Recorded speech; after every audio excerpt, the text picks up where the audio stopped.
Good afternoon, everyone. Everyone here has come to honor Harris Wofford, and the family deeply appreciates the presence of each of you. Nevertheless, protocol and courtesy counsel that we take a moment at the very beginning to individually recognize a few of the very distinguished friends of Harris who are here today, and I want to do that at the outset. First, General Colin Powell and his wife, Alma Powell.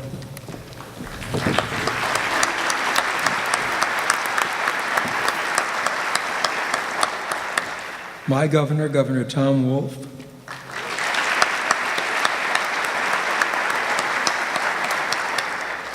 Senator Robert Casey and his wife, Therese Casey.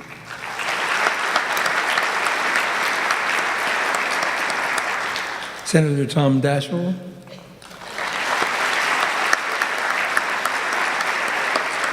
Senator Sheldon Whitehouse.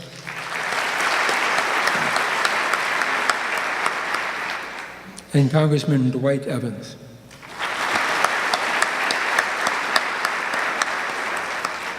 And finally, Jody Olson, Director of the Peace Corps.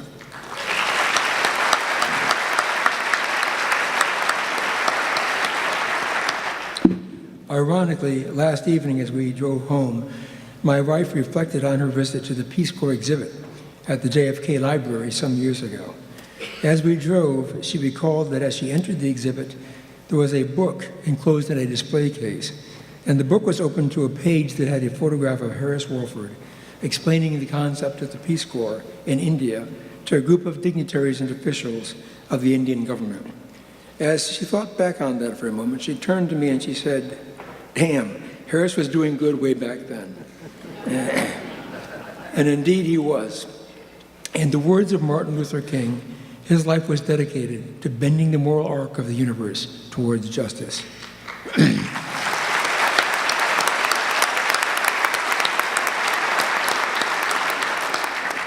Harris played a crucial role in President Clinton nominating me to the U.S. Court of Appeals for the Third Circuit, the appellate court that hears appeals from the district courts in Delaware, Pennsylvania, New Jersey, and the Virgin Islands, just as he played a crucial role in securing President Clinton's nomination of my friend and colleague, Judge Midge Rendell, to that court. His efforts on our behalf have resulted in our being confirmed as appellate judges with lifetime tenure to a judicial level that is second only to the Supreme Court of the United States. So his legacy lives on through each of us, just as it lives through so many of you. I will never forget my interview with Harris. It was scheduled to last 30 minutes. I had just finished reading his book the weekend before.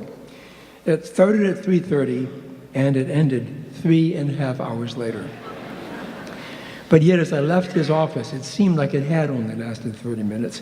And when I left his office, I was incredibly uplifted. And I was uplifted because I realized that as much as I hoped my judicial candidacy would bear fruit, and that President Clinton would, in fact, nominate me and the Senate would confirm me to the Court of Appeals, I walked away with the realization that no matter what happened with my judicial candidacy, my life was so much richer because I had just spent 3.5 hours with one of the most remarkable people I had ever had the good fortune to meet. And so it is with so many of you in this auditorium. Our lives are richer for having known Harris Wofford. For the next couple of hours, we're going to hear from several people who knew and loved Harris in many different ways, and whose lives were also enriched because he touched each of us, just as he touched so many of you in this room. As you'll see from the program, there are many speakers, but how could it be otherwise if we are to even begin to do justice to the memory of a man who spent so many years in such rich devotion to others? Each of our speakers will polish a particular facet of Harris Wofford, his life, and his memory, and each will help us better appreciate this incredibly wonderful and decent man. And to begin, I'd like to ask our President of Howard, Wayne Frederick, to welcome us.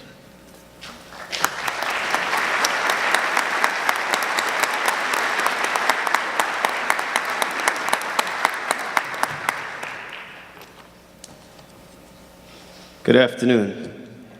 I'd like to welcome you to the Hilltop here at Howard University. and I have the distinct pleasure of serving as Howard's 17th president, as well as being a triple alum myself. And that's probably one of the many things I have in common with Senator Wofford.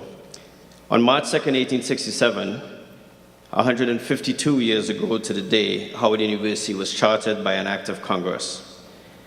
We are honored to host this memorial service for one of our most distinguished alums, an individual who exemplified our core values of truth and service.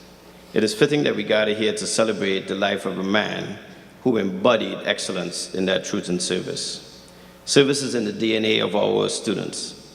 One of the many examples will occur next week during spring break, where 1,000 of my students who will travel abroad to serve others through the alternative spring break program instead of going to Daytona Beach or South Beach. While we're historically a black university, Howard University has always stood for the education of all people.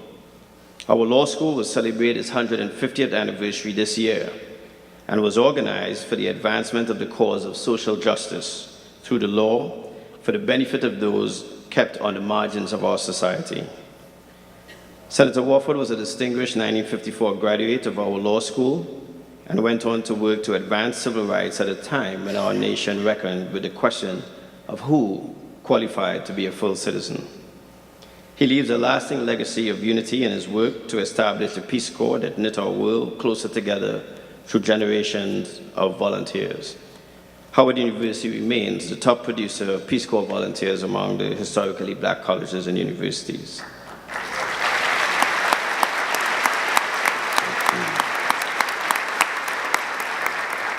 Senator Wofford transcended those barriers and lived his life to the fullest and on his own terms in the pursuit of building unity in an often fractured world.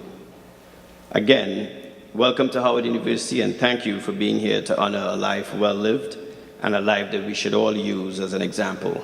God bless the memory and legacy of Senator Harris Wofford. Thank you.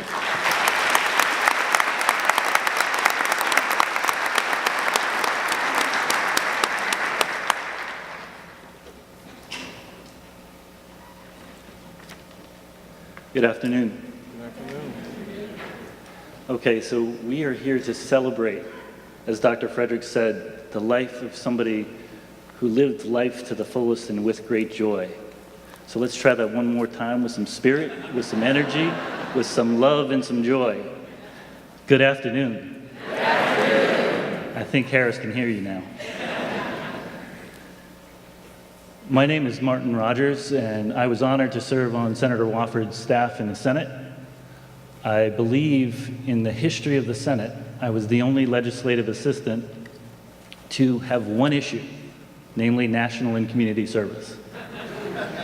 That says a lot about who Senator Wofford was, and for him, national and community service was everything. So it was the most important issue, and I don't think there'll ever be another legislative assistant solely dedicated to one issue, let alone national and community service.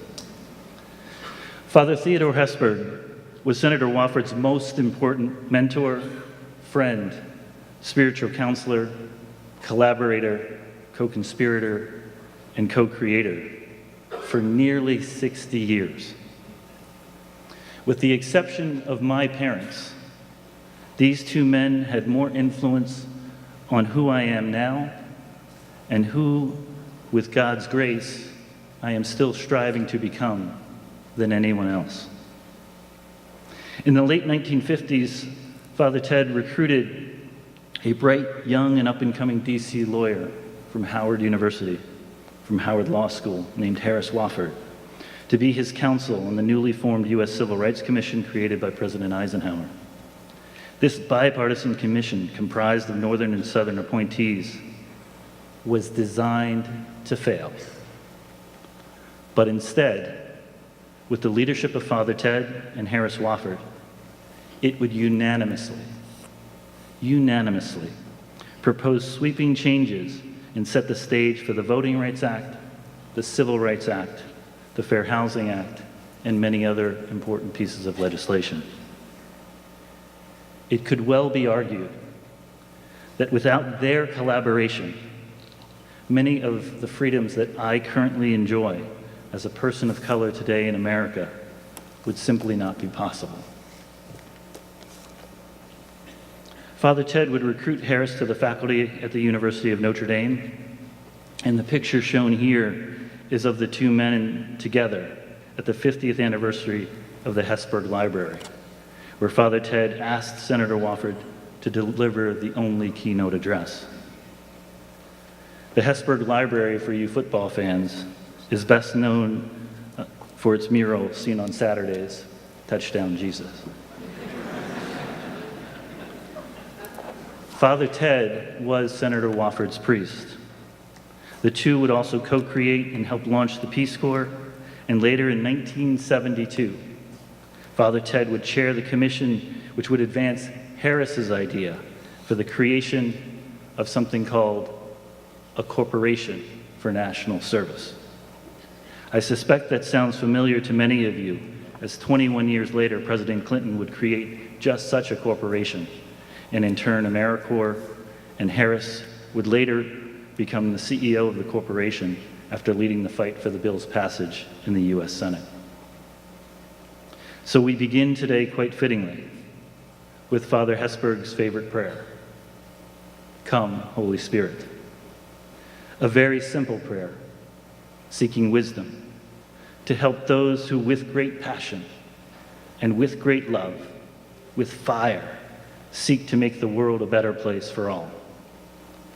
A very simple prayer for those like Senator Wofford and Father Ted, who sought to renew the face of the earth, and in so doing, to know the joy of the resurrection.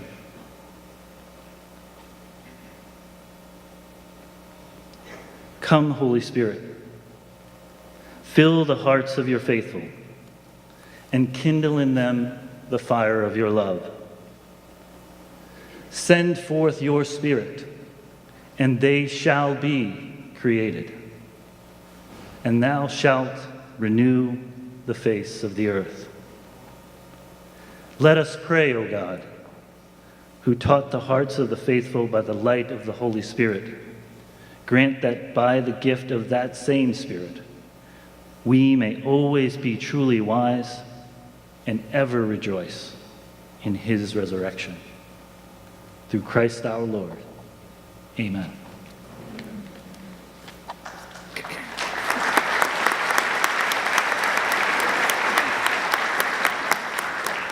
Thank you, Marty. That was wonderful. Great to have Father Ted here with us in spirit. It's wonderful to see so many friends here today, and of course our great extended family here in full force again in front of me. And also to have so many colleagues here who shared Dad's commitment to causes larger than themselves and took the risk to enter the public arena with all the sacrifice that entails. I want to thank President Frederick, wherever he is, Cynthia Roderick, and the staff of Crampton Auditorium that did such a wonderful job in making this service possible.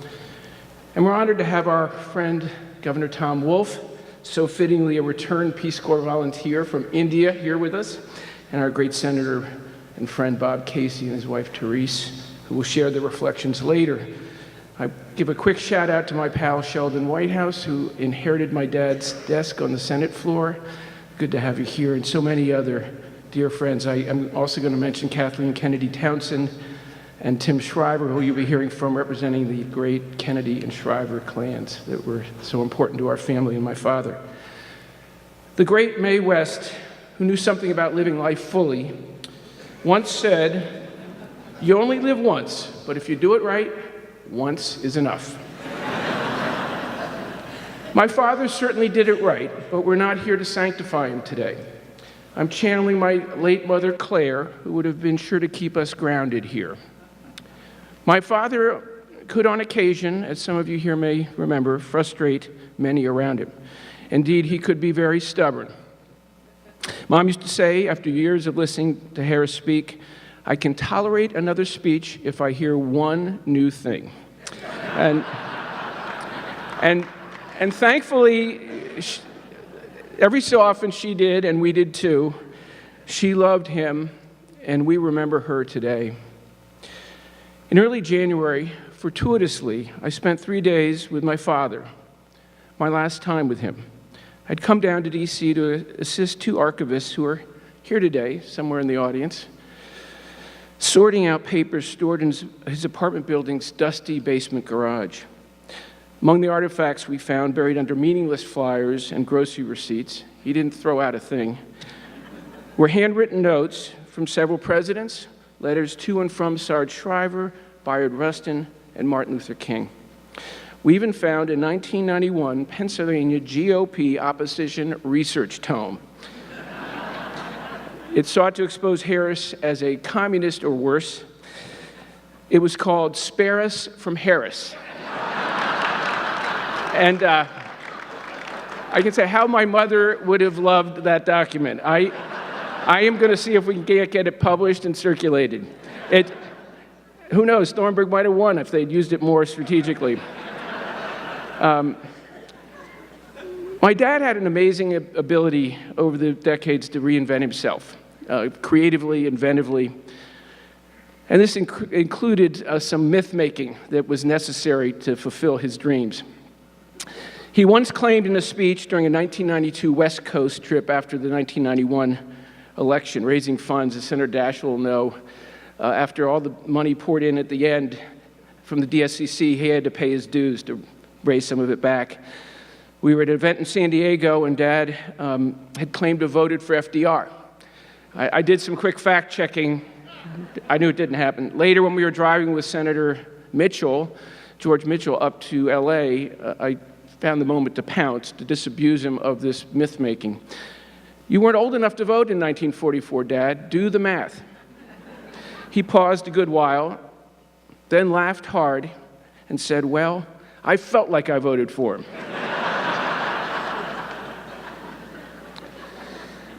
My father taught me the power of optimism and forward thinking.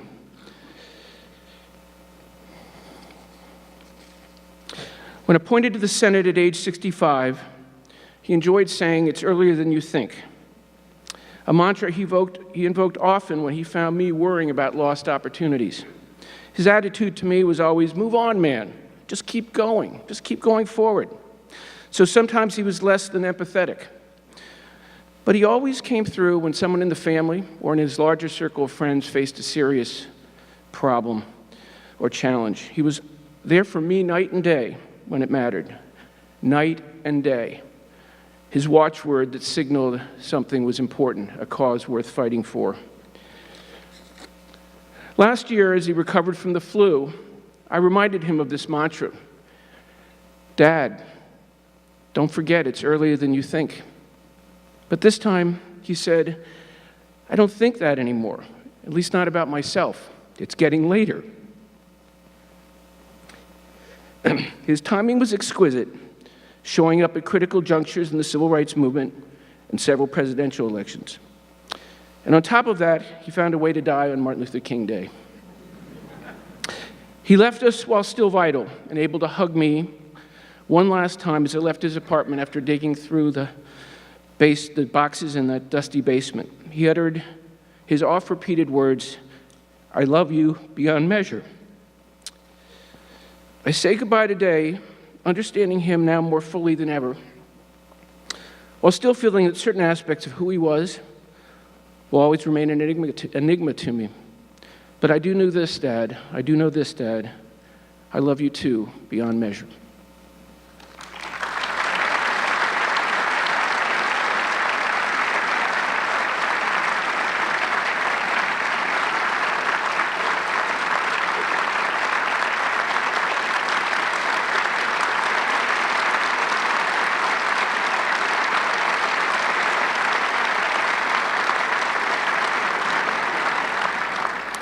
Good afternoon. My name is AnnMaura Connolly, and I worked with Harris at the Corporation for National and Community Service. While Harris and I started out as boss and staffer, we quickly became close friends and co-conspirators, as he liked to say, and our work together spanned more than 2 decades, pushing the idea that every person in this country should be asked and given the opportunity to serve. The reality is that service was the through line of Harris's remarkable life. His passion for creating a more just world began early. When Harris was just 19, he wrote his first book called It's Up to Us, and I'd like to share a passage. One night in 1941, as our family settled down to a normal weekday evening, as my Latin grew intolerably difficult, I put my homework aside and decided to take a bath, turning up my radio a little louder so I wouldn't miss a thing. Mr. District Attorney rushed to its dramatic finish when the program changed. If the radio had been within reach, I would have quickly turned the dial. Speeches started coming over the air from a banquet at the Waldorf Astoria featuring Clarence Strait, Thomas Mann, and Claire Booth Luce. The subject was a World Federal Union of Free Men. As I heard the words, the idea of a United States of the world in our time changed my life's course. I sat there trying to find some catch in the proposition. In those first seconds, I felt that I had found a living truth. I felt as if I had always lived with the ingredients of a world union idea around me. Suddenly, all those ideas had chemically charged together, combining into a dynamic, world-shaking idea. Those speeches lit a spark in Harris, who at the time was just 15 years old. He went to the bookstore and he bought Union Now, a book by Clarence Strait. And he wrote, "When I finished that book, I felt as though I really understood the great problems of our times and world unity." So I'd been discussing world union with a number of friends from school, and several of us decided to go to New York. We marched into the Federal Union Incorporated office and asked, "What can students do to help?" The receptionist looked doubtful. Finally, she said, "Well, why don't you form the first high school chapter?" It required 7 members to be chartered as a chapter. So that night, we got on our bikes with an idea and a bundle of literature and rode out to enlist 7 members. And that night, the Scarsdale Student Chapter of Federal Union was born. The Student Federalist movement grew quickly in the wake of World War II, with chapters emerging in hundreds of high schools and colleges and a central office in Washington, D.C. Naturally, Harris became the Student Federalist president and soon met Emmylou Lindgren, a debate champion whose name he changed to Claire and married in 1948. A lifelong adventure on civic action and social change began. Harris and Claire traveled to India to study Gandhian civil disobedience, and they jointly wrote a book called India Afire. They traveled to Israel and spent a summer living on a kibbutz. From there, they came to Washington, D.C., where Harris studied law here at Howard, and then served as an aide to Father Ted Hesburgh, who had been appointed by President Eisenhower to a new civil rights commission. In 1961, President Kennedy appointed Harris as his special assistant for civil rights, and from there he went on to work with Sergeant Shriver to create the Peace Corps. Now, Harris, being Harris, wasn't content to work on the Peace Corps here in Washington. He wanted to be where the action was, so he moved his young family to Ethiopia, where they lived from 1962 to 1964. In the late 1960s and 70s, he served as the president of a new college called Old Westbury on Long Island, and then as the president of Bryn Mawr College. In the 1980s, he served as Governor Casey's Secretary of Labor and Industry, and then in 1991, he was appointed to fill the seat of Senator John Heinz after his death in a tragic plane crash.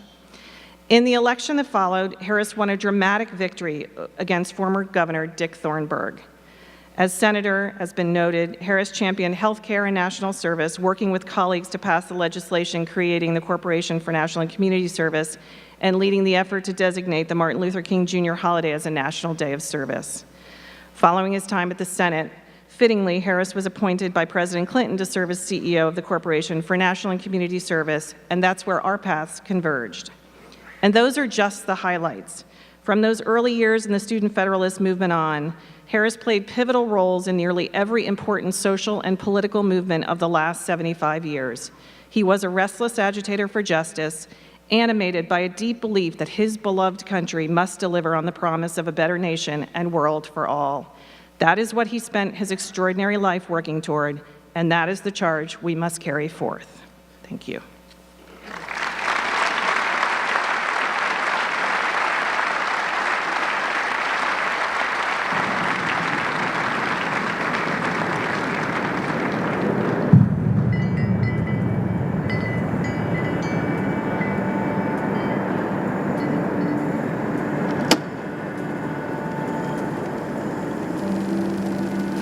Wofford was very emotionally involved in all of these matters and was, as I say, was rather, in some areas, was a slight madman.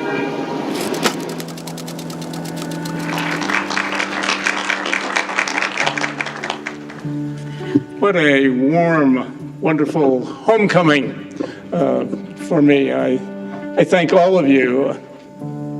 Let me tell you a story of how I got here. When I was 22, I traveled to India to study Gandhi. Before I arrived, he was assassinated, but his trail was fresh. It was over in India that people started saying to me, the Gandhi people, you know, what have you done about segregation in the United States? Have you been to jail to oppose it? I came back awakened to the issue of race in this country. The very first thing I read about civil disobedience was in the Howard University Law Review. It was an article by Harris Wofford. I said, who is this guy at Howard University? And then I discovered he was white. And I said, what's he doing writing in the Howard University Law Review? And they said, well, that's where you went to school. For a young white man to make a decision to go to Harvard University Law School when he did, that was unreal, unbelievable.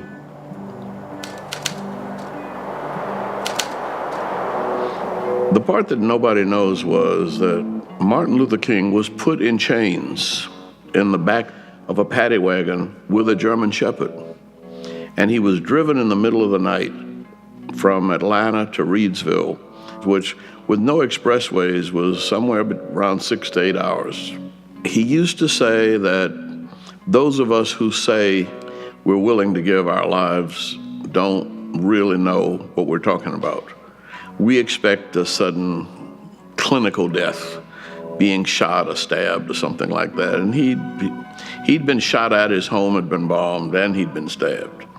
But he said that night was worse than dying. Coretta King called me when she heard what had happened.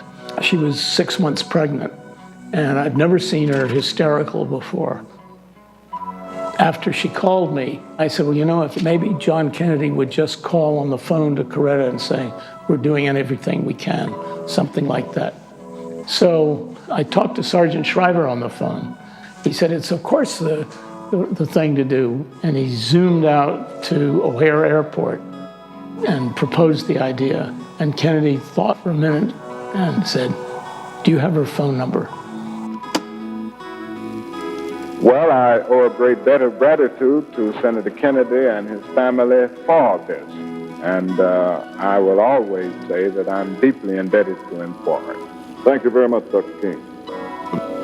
Well, I think, judged by the result, you can honestly say that Harris Wofford, in that gesture, won the election for John F. Kennedy. That's a nice footnote that this made the difference in electing Kennedy. Most people agree that it did. But if you win by 100,000 votes, there are lots of things that make a difference. If he had lost, there'd be a lot of people analyzing it and said the call to Mrs. King, lost the election.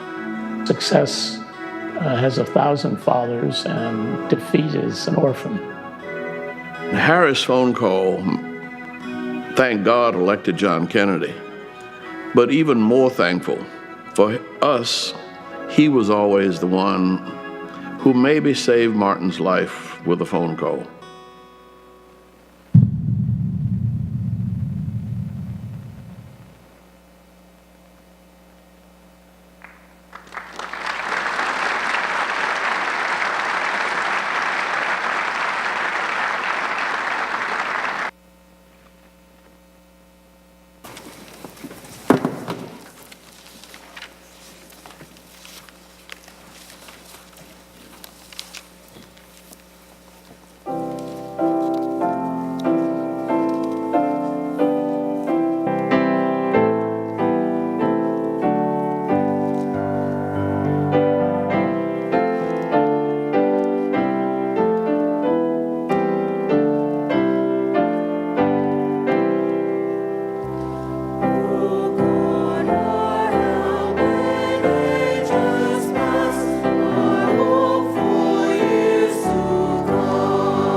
That was beautiful. One of the things that I learned from my father is that you don't really know what will happen. Understanding the unpredictability and the unknowability of the future, I think that's what he was just talking about in that film, and what that means for politics. Never say, so-and-so will never get elected, or that will never happen.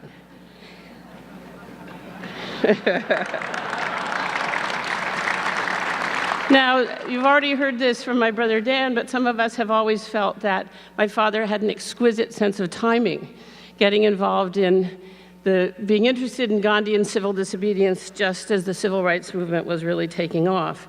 But I think part of his point was that he made that timing.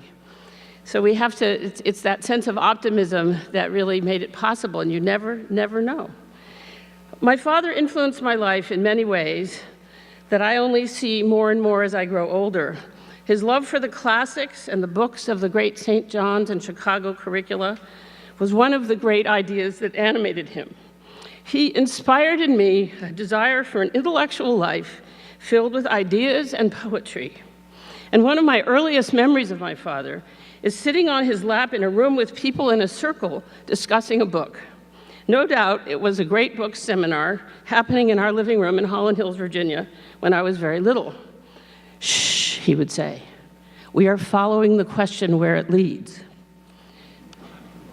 Later, he led the same kind of great book seminar at the Aspen Institute, where he had groups of executives and political leaders reading and acting out and discussing Sophocles' play Antigone, along with the founding documents of the United States. He never lost his belief in the centrality and value of studying these books. One of his earliest political moves, as we've heard, founding the Student Federalists at 16, sprang in part from his trip around the world with his grandmother at 11.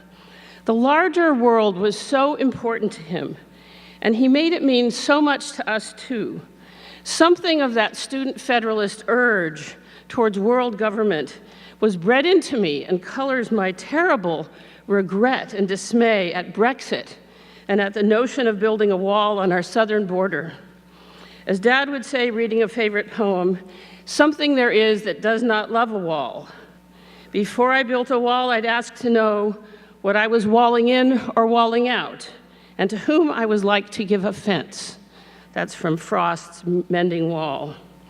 Some of his activities as a Student Federalist caused the beginning of the building of an FBI file, which he later had occasion to see parts of unedited, though now much of it, some parts of it, are still blacked out for national security. He was obviously a major national security risk.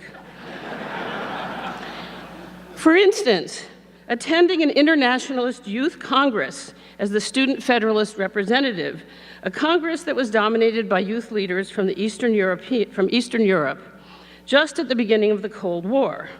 Besides for making a number of lifelong friends at this conference, what Dad learned from the Congress was this: the communists would stay up the longest and stay longest at the meetings, and they stayed up the latest, and so they won most of the votes.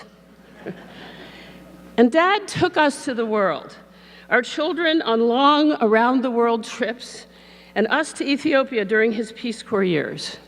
3 special memories of that transformative experience include one which was galloping with my father on the top of the gorgeous Entoto Mountain, the highest mountain ringing Addis Ababa, near Entoto Mariam Church, and feeling the magic and the beauty and the freedom of the open spaces and views.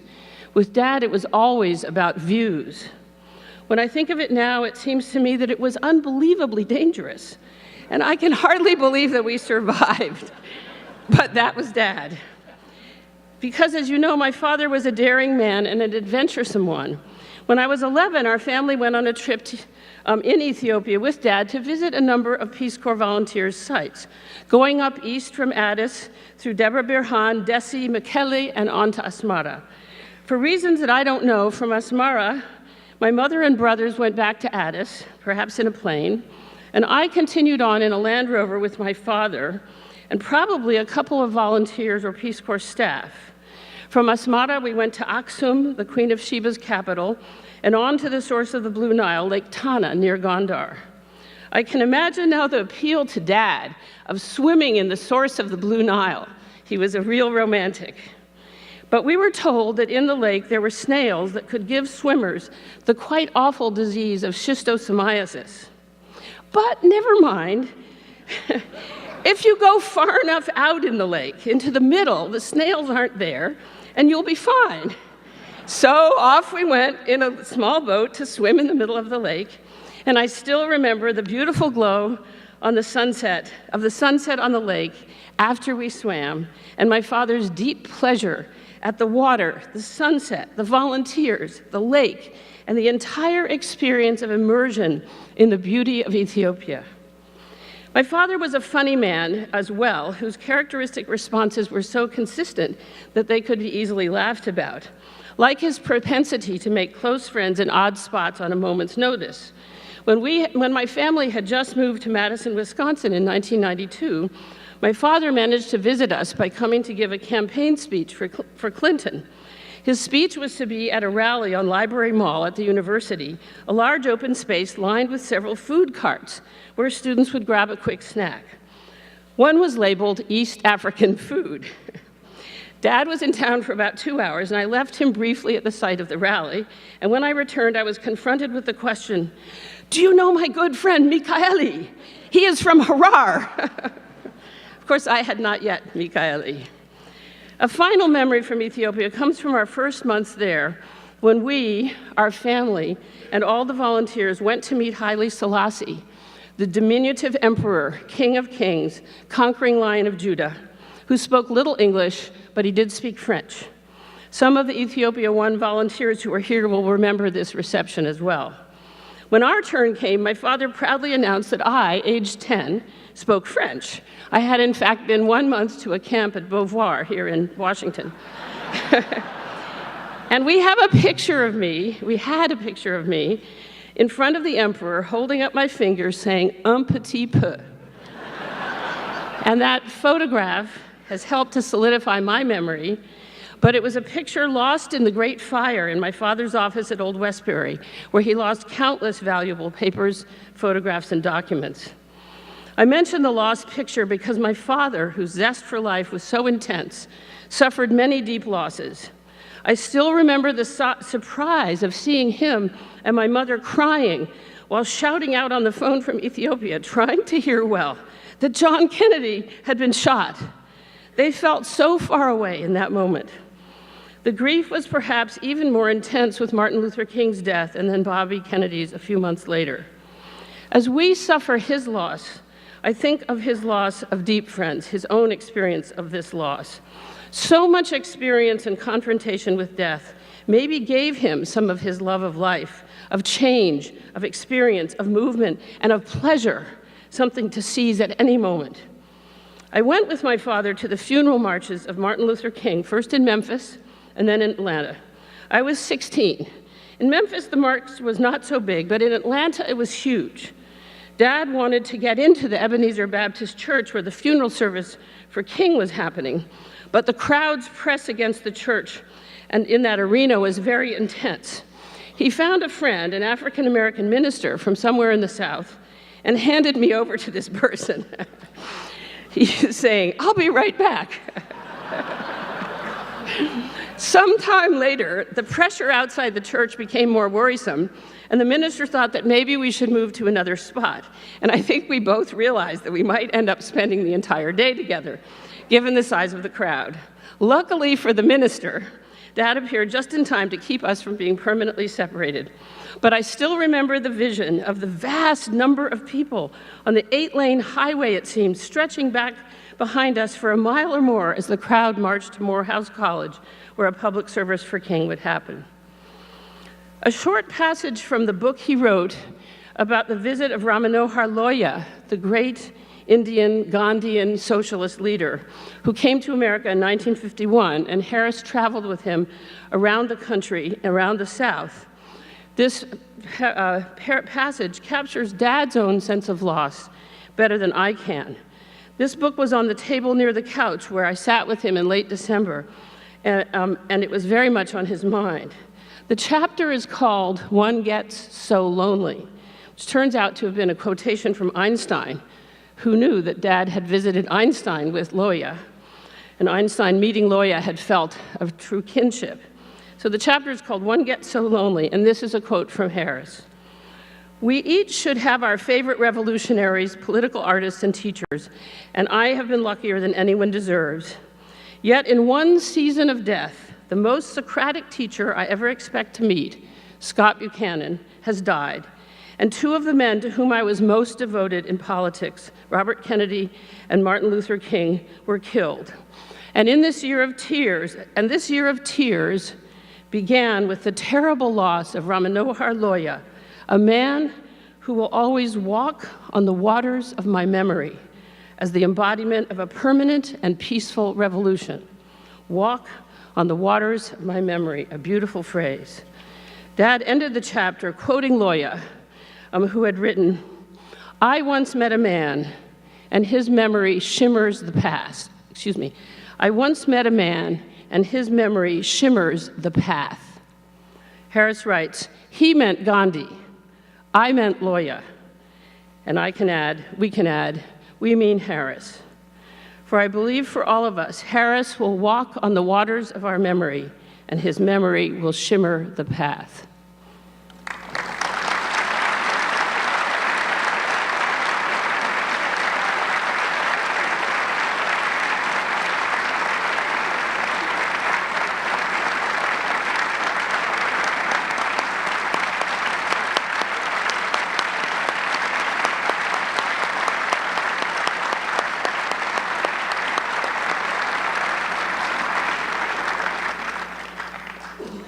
I am honored to be here. My name is Tom Wolf, Governor of Pennsylvania. I'm honored to be here to help celebrate Harris's life and to remember him. And I'm here for two reasons.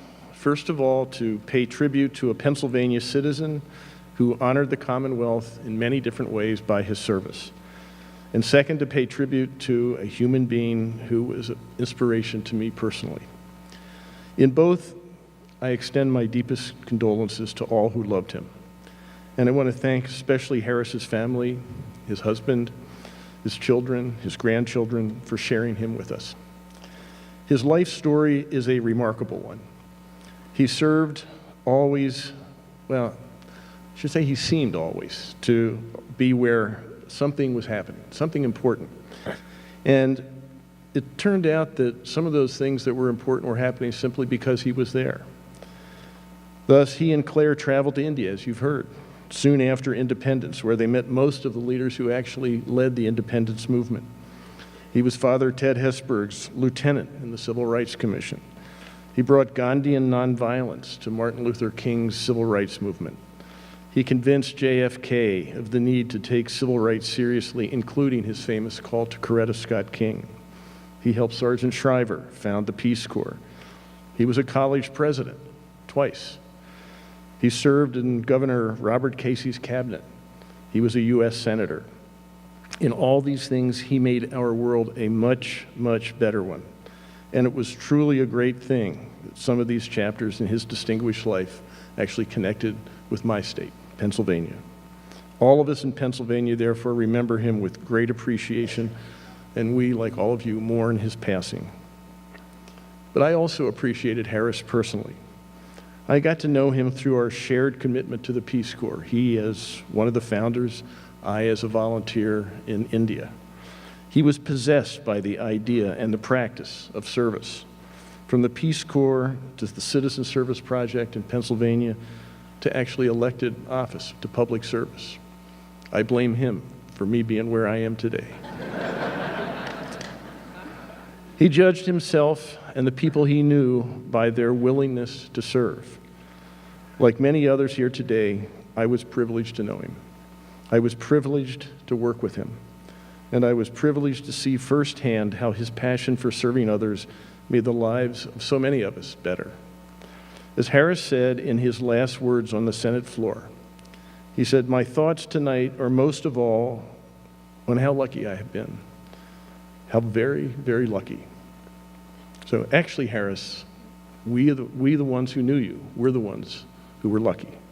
Thank you for sharing your life with us.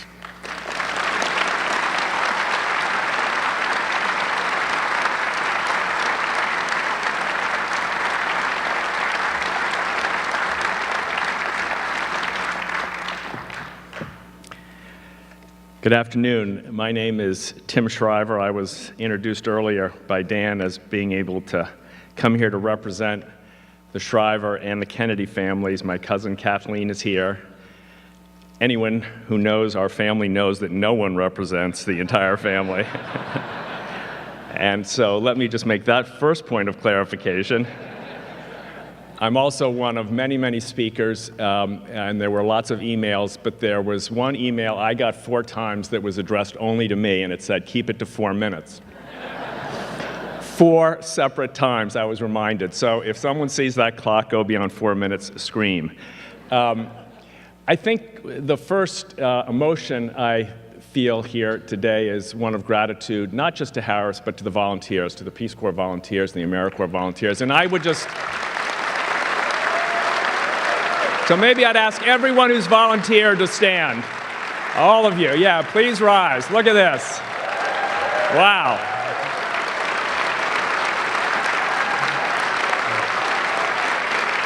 Look at that.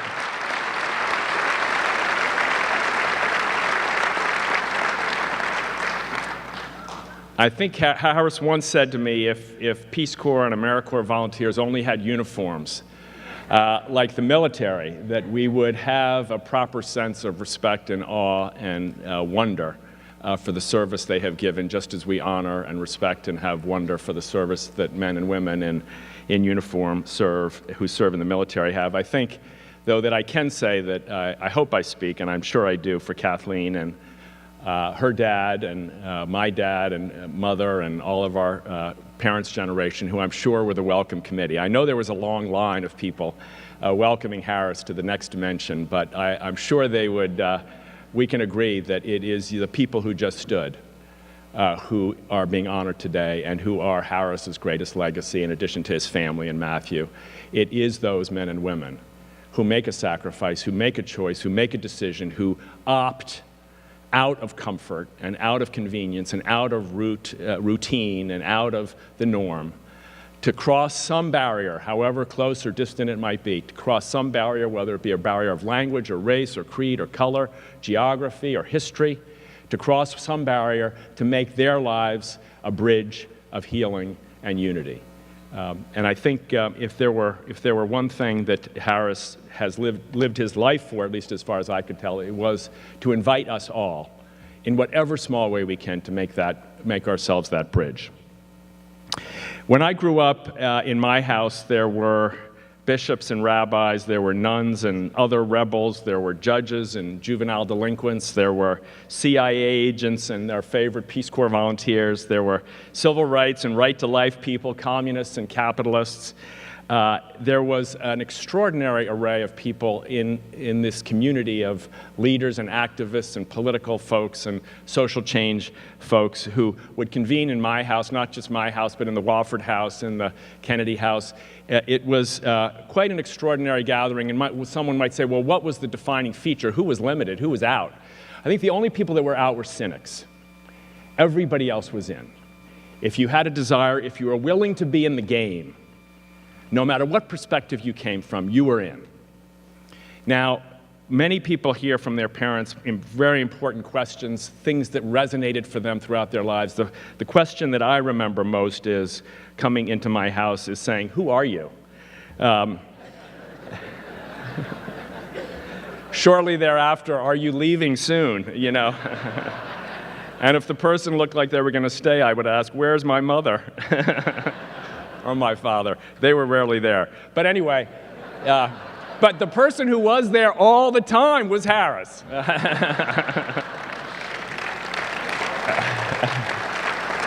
Harris did not show up at our house. I know you Woffords think he grew up with you, but I think he grew up in my house. My dad and Harris were so close that, you know how they say couples start to look alike? I actually mistook Harris for my father on 2 separate occasions. I walked into large gatherings like this and saw from the back of the room my head, and I was like, oh, Dad's here. Go over and say, hey, Daddy, and he turned around, hey, Timmy, it's Harris. But it's worth noting that at least even before I was born in 1959, my family was involved in pretty much every presidential election from 1956 to 1980, either as a candidate or as a wannabe candidate or as a rumored candidate. And so was Harris.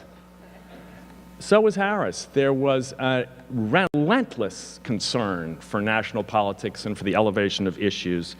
And it was in this extraordinary friendship, and I want to just read just a short sentence that my sister Maria wrote to Dan after Harris's sad passing. Our dad and your dad, she writes, how they loved each other, how they admired, respected, and understood each other. They had each other's back throughout life.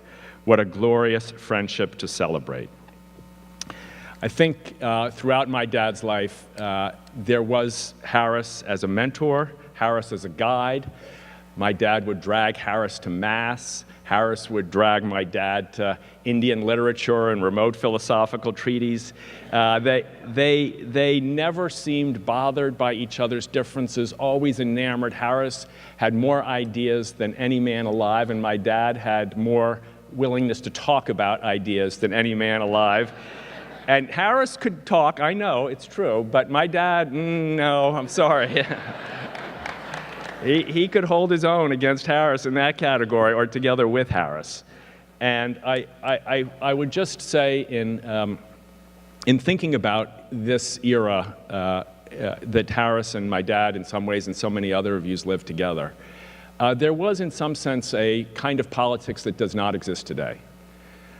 There was a politics that seemed to lionize justice over identity, equality over inequality. There was a sense in which, beyond all of our differences, the ideals would hold us together of justice and peace, of nonviolence, of overcoming. There was a sense in which transcending evil was the goal of politics, finding the middle pathway, not to accommodate, not to create false equalities, but to heal.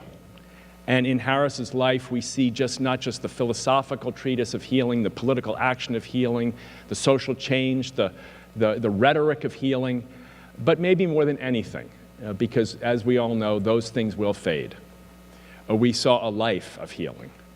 And when I look at the political spectrum today, I hunger, I yearn. I don't think Harris was ahead of his time. I think Harris was even ahead of this time.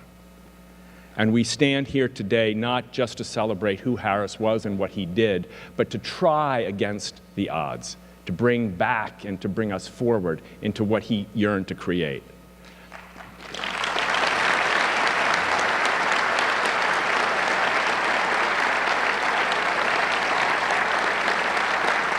I think I'm out of time. Just one story. He did have the capacity to confuse things and make you believe something that wasn't true. In 1996, I moved to Washington, and Harris at the time was involved in the transition plan for the second Clinton administration. He invited me to come down. I had just come from being a teacher for 15 years, and he said, I want you to help with setting the agenda for Clinton's second term. I said, wow, this is so exciting, Harris. This is amazing. So we had a couple of meetings. AnnMaura was there, and we're going to set the agenda. The president wants to hear from us, wants to know what we think, wants ideas for the second inaugural. Anybody here willing to help draft the second inaugural? And I was like, wow, this is a hell of a meeting. So I raised my hand, and I say, well, really? He says, yeah, you give it a shot. I think the president really would love to see what you've said. So I went home, and I drafted the inaugural address, right? I know it sounds stupid, but I really believed that Harris was asking me. So I gave it to Harris. He said, wow, this was terrific. I took it over to the White House. They're very excited about it. I saw on the news a couple days later, someone was asking, probably Paul Begala, plans for the second inaugural, the second administration. They said, yes, so many members of the cabinet have submitted ideas. And one cabinet member, one member of the team, went to the ridiculous extreme of submitting a fully drafted inaugural address. So I was like, oh, Harris.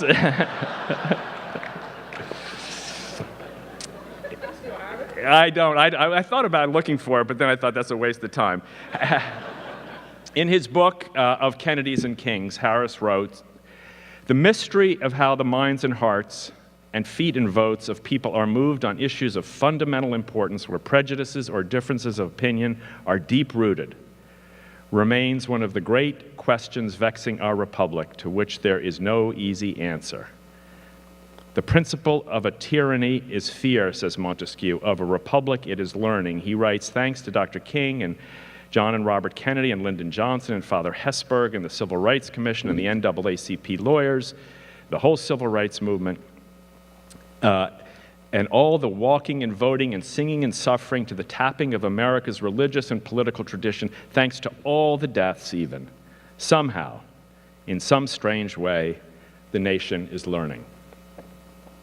I think the nation will learn for many, many years from Harris Wofford, and as the sound that greeted him, I hope, is something that might have been heard in this hall many times, soon and very soon. We are going to see the King, and I think maybe if Harris heard that song when he was getting up to heaven, he might have thought it was about seeing Dr. Martin Luther King. But I hope and trust that he has found his way to that ruler, that King, that principle, that learning, that arc of change that is the divine energy that he so powerfully tried to bring to life here on earth. Thank you.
Good afternoon. My name is Bob Casey, and I want everyone to first pay some tribute to this great choir.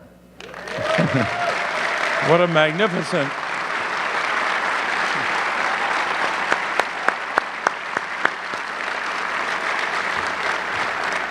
My wife Teresa and I are here and honored to be here, and we're grateful at this moment to be part of this celebration of Harris's life. We come here today with gratitude in our hearts. I think that's true of all of us, no matter what part of his life that we enjoyed with him.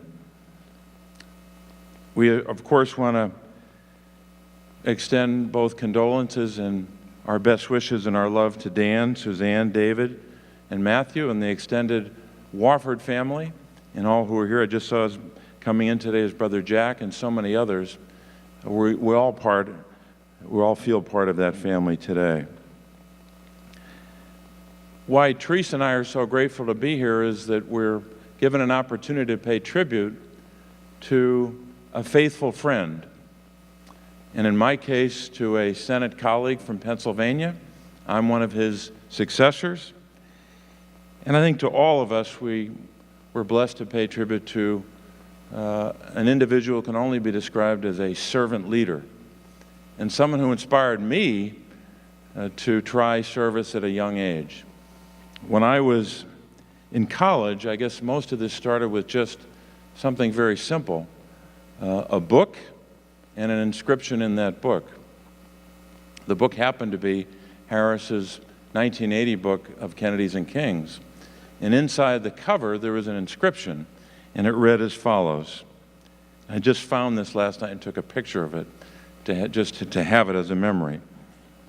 Here's what it says very simply. It says, "For Bob, with warm regards, Harris," and then after that, it said, "A first copy, June 11th, 1980. Now, at the time, I was just finishing, I guess, my sophomore year in college, not having a game plan for what would happen next.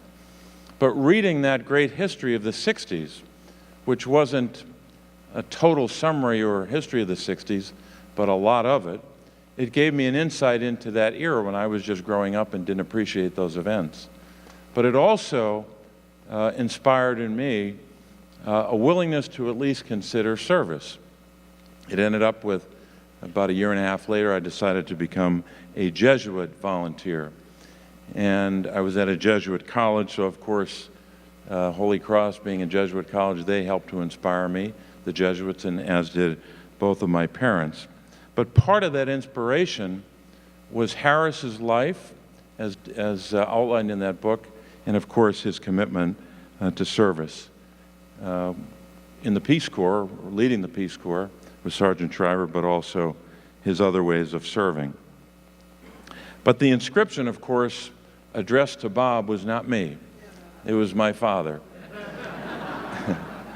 I didn't know Harris at the time, and I didn't realize at the time that the two of them had served in a law firm in Washington, Covington and Burling, still one of the great firms in the country, I think celebrating 100 years this year, if I'm right about that anniversary. But a remarkably talented group of lawyers in that firm. It was headed at the time by Dean Acheson, who was the Secretary of State for President Truman. So they served there together, or worked there together in the 50s, and then they went off into separate paths in life. Probably didn't see each other much in the 60s. You know what Harris was doing then. In the 70s, they came together again. Harris was at Bryn Mawr College as president. My father was still in office or running for office in the 70s. They came together in the 1978 campaign for governor in Pennsylvania, my father's third try in a primary. He lost. Harris stood with him in that election, but what I most remember about it, and still treasure today, and am still grateful to Harris today for this, after a loss, no one calls you. Take my word for it. I know what it's like. Or they'll call you the day after, or maybe Thursday, and then the phone call's in. But Harris, of course, was, as I said at the outset, a faithful friend. About a week after the election, he wrote an op-ed in the Philadelphia Inquirer. And the title of it was, "In Many Ways, He's the Real Bob Casey." And in that one op-ed, He captured my father's character, his decency, his integrity, and his commitment to serve. Of course, we thought that was the last op-ed probably, because he had lost 3 times at that point. So the two of them, of course, continued on with their lives. Harris was at a Philadelphia law firm, my father was as well, not thinking what the next chapter would bring. In 1985, my father said, you know, I'm going to run for governor a 4th time. Don't try it, but he did, right? My mother was initially doubtful, and that's an understatement. But Harris signed up early, signed up in 85, into 86, and they finally won together. But along the way, my father gave Harris the opportunity, and that's a strong word to use, to be the Democratic Party chairman of the Democratic Party of Pennsylvania from June till November. It was a short chapter, but wow, that's considered by some, I guess, a lot of fun. But it's a tough job. And Harris grabbed it. He went everywhere, every county, everywhere he went, people enjoyed meeting him. And he did a great job. And of course, they won in November, and then my father said, well, Harris, you want to be a cabinet member? And he appointed him to be the Secretary of Labor and Industry, State Labor Secretary, a major position in government. I saw another Harris successor, Tom Foley, who's here, served in that position. But a big, big job in government, leading thousands of people on very complicated, difficult labor issues and business issues. Harris did so well, and who knows, he may have continued into well into a second term. He had just started a second term in 1991 in April. I think it was April the 4th when we got the terrible news about the tragic loss of John Hines. So there started the process of selecting a successor. My father called Harris one day and offered him the opportunity to be a United States Senator. And I remember, and I never told this to Dan, I remember my father calling me a couple days before he had made a decision, making the argument for why Harris should serve. And what I remember about that, if you knew my father, he had a rather aggressive way of making arguments when he felt he had a point of view. And he was making the argument not based upon some distinguished resume that Harris had, not simply based upon all of his great work up to that point in time, and as you heard earlier, he was about 65 years old. But he made the case to me on that phone call based upon, at least my recollection of it, based upon one quality: courage. Courage in the face of very dangerous circumstances. He said to me, he's an American hero, this guy. He went into the South and marched and served and brought people together for civil rights when it was hard. It always looks easy in the rearview mirror in the light of history. But to do what he did in those years required real courage. And it's not a word that we think of with Harris. He was not known as a tough guy, right? He was not known as someone who would knock your head off if he had to. But he had to display remarkable fortitude to do what he did.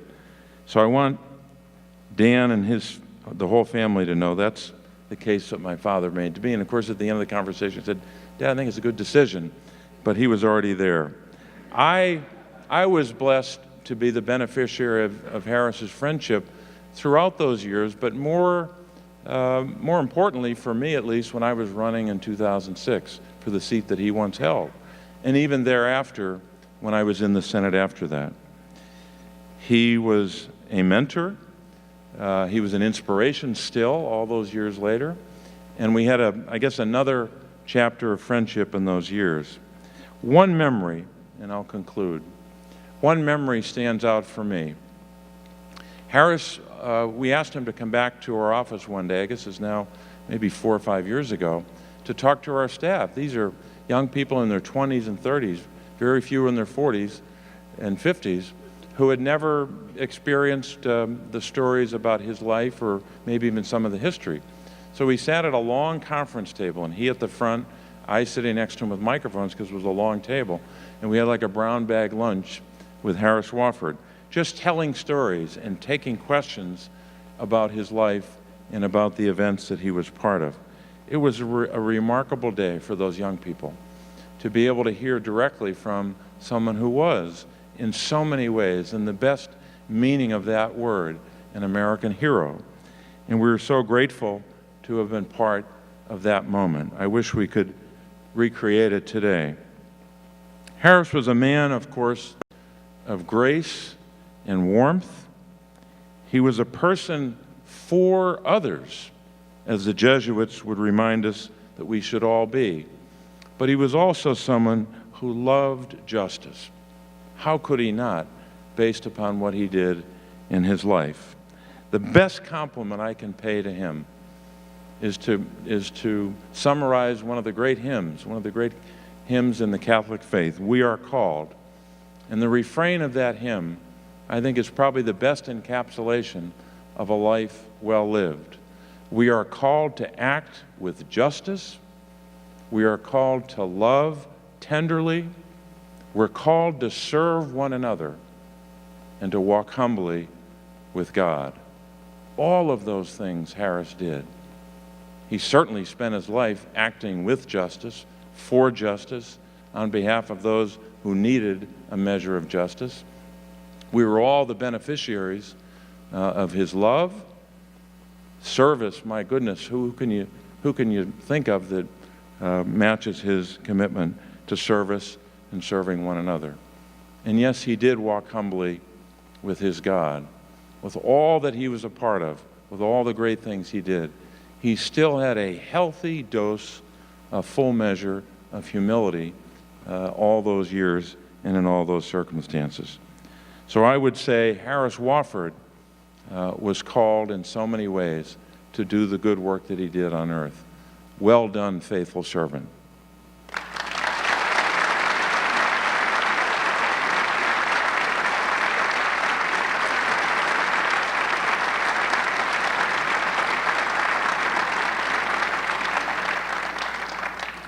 I am Pat McPherson. I had the great fun and sometimes challenge of working with Harris Wofford during his Bryn Mawr years. I'd like to start by thanking the whole Wofford family for bringing us all together for this splendid celebration and in this very appropriate place. Thank you all.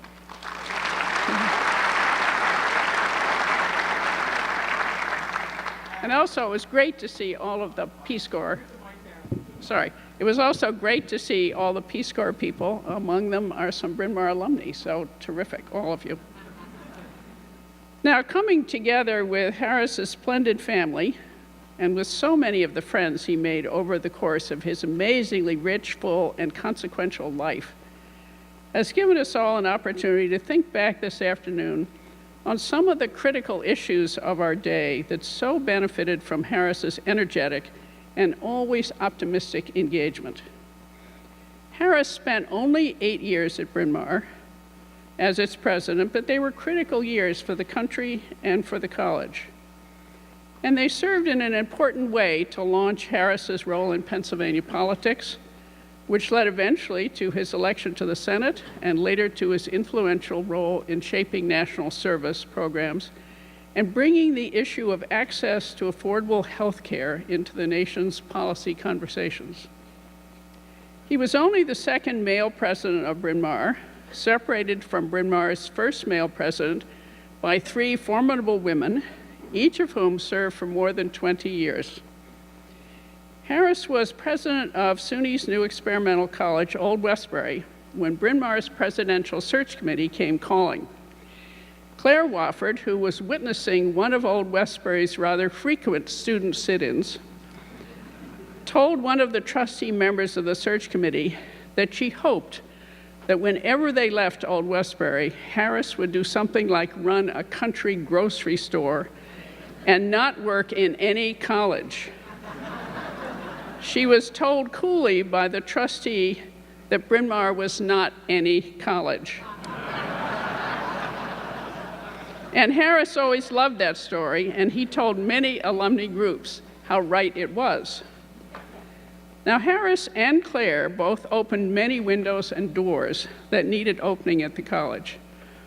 Committed to increasing diversity in the student body and faculty, Harris put college resources to supporting the recruitment of both American minorities and international students from across the globe, all essential to an education preparing women for the changing world in which they were expected to take leadership roles. Harris's deep commitment to the liberal arts and to encouraging students to get involved in the important issues before the country was a good balance for the times and just right for the college.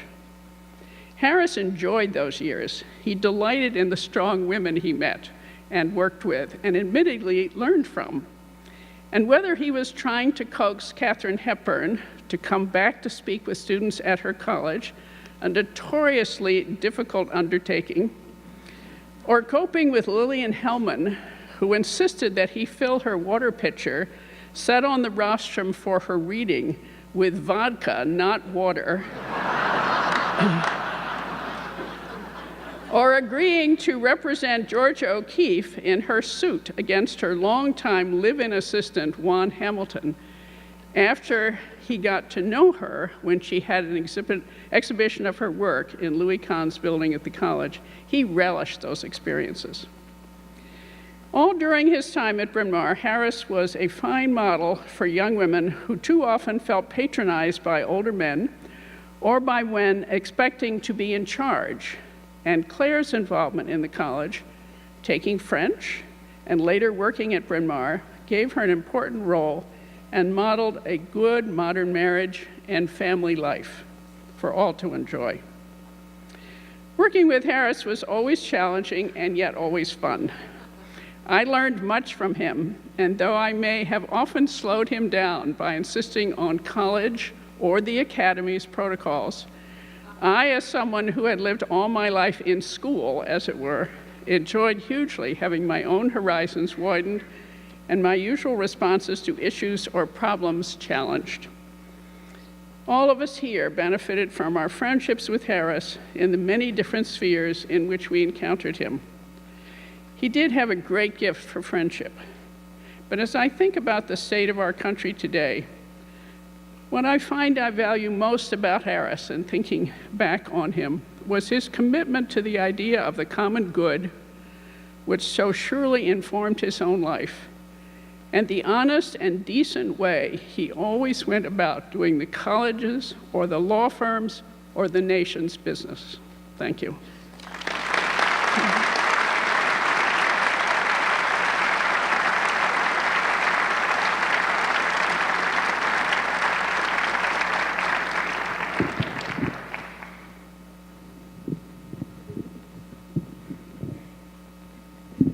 I work in radio, but I never know if that's going to work. I'm Brian Watt. In 1991, I became Harris Wofford's personal assistant during his Senate campaign. I drove. He rode in the front seat with a map on his lap. And it was because he knew I didn't know how to get anywhere in Washington or Pennsylvania. But it's also because that was Harris. It might have been a lot more senatorial to arrive somewhere in the back seat, but he rode in the front. And because that's the choice he made, we became very good friends. That campaign was a stunning, beautiful miracle. It seemed to pick up a little more momentum every day. But there was one day when a lot of us thought that momentum might be lost. There was one debate, and a lot of us were a little worried about how it was going to go. One televised face-off with Dick Thornburgh, the formidable two-term governor of Pennsylvania and U.S. Attorney General, and our man Harris,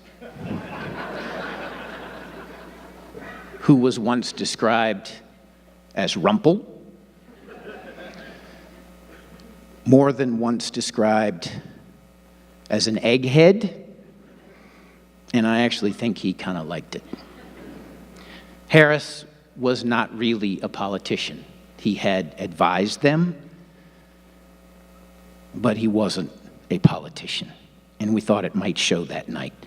He had risen to so many of the campaign's challenges, but even holding his own in a debate with such a political powerhouse like Dick Thornburg seemed like asking a lot. He looked a little subdued that day. I would say daunted, but you never know what somebody's thinking right before they're going into a big event like that. So I decided to share with him some words I'd heard spoken by Doug Wilder, who was governor of Virginia at the time. He was the first black governor of Virginia. I was not brought into this world in defeat, nor does defeatism run or course the blood of my ancestors. I am not a sheep waiting to be prodded by some distant shepherd. I am a lion, and I don't want to know the sheep. Now, Harris was a note taker, and he tried to write all of that down. And I said, just go. Just think about it and go. And I tell you, Harris did more than hold his own that night. With all due respect to Dick Thornburg, Harris shocked and awed that man that evening. He was masterful in that debate. Now, something else happened right before that debate. Someone, I think it was James Carville, told Harris that his daughter was in labor and about to give birth to his second grandson.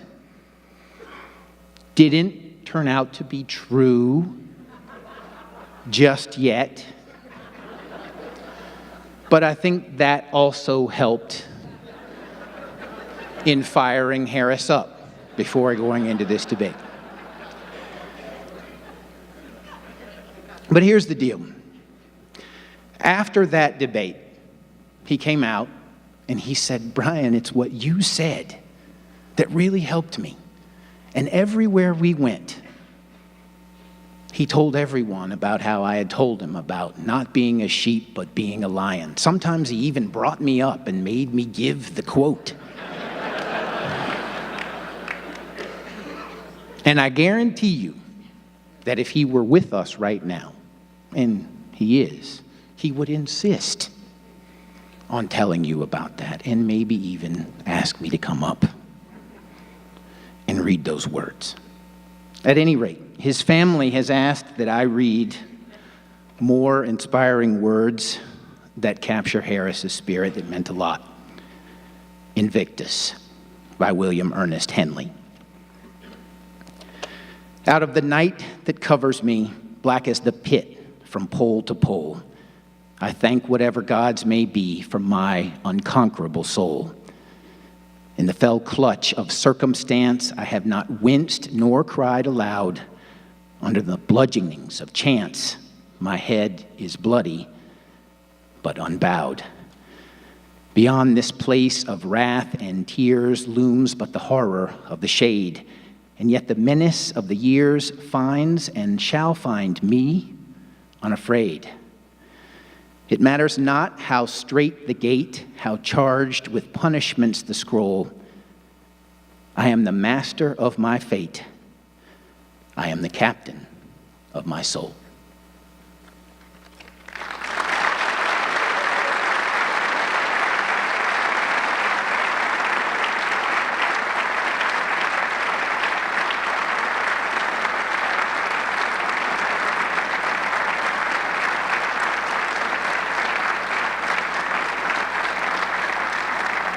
I wish I could be with all of you as you celebrate the extraordinary life of Harris Wofford, quite fittingly at Howard University. I am personally very grateful for his life of service, for his early work in the civil rights movement, and his efforts to begin the Peace Corps and strengthen it in the Kennedy administration. But of course, I'm especially grateful that as senator, he sponsored the legislation to make Martin Luther King's birthday a day of service, or as we used to say, a day on, not a day off. And grateful that he helped me keep one of my most cherished campaign commitments, in supporting and leading the fight for the national service legislation, then accepting my request that he serve as the second CEO of the Corporation for National and Community Service. Thanks to Harris and the other dedicated people who got AmeriCorps off to a good start, today, more than 1 million people have had the chance to give back to our country, helping to educate our children, build stronger communities, protect our public lands, clean up after disasters, and much, much more. New AmeriCorps members pledge to get things done for America, to take action, seek common ground, and persevere. Now that's a pretty good summary of Harris Wofford's long, good life. He was a world-class doer. As we pay tribute to and give thanks for his life, I hope more people will follow his example and live by his creed, that we all have a responsibility to use our time and talents for the common good. My thoughts, my heart, are with Matthew, David, Daniel, Susanne, and all those who loved him and whose love he returned.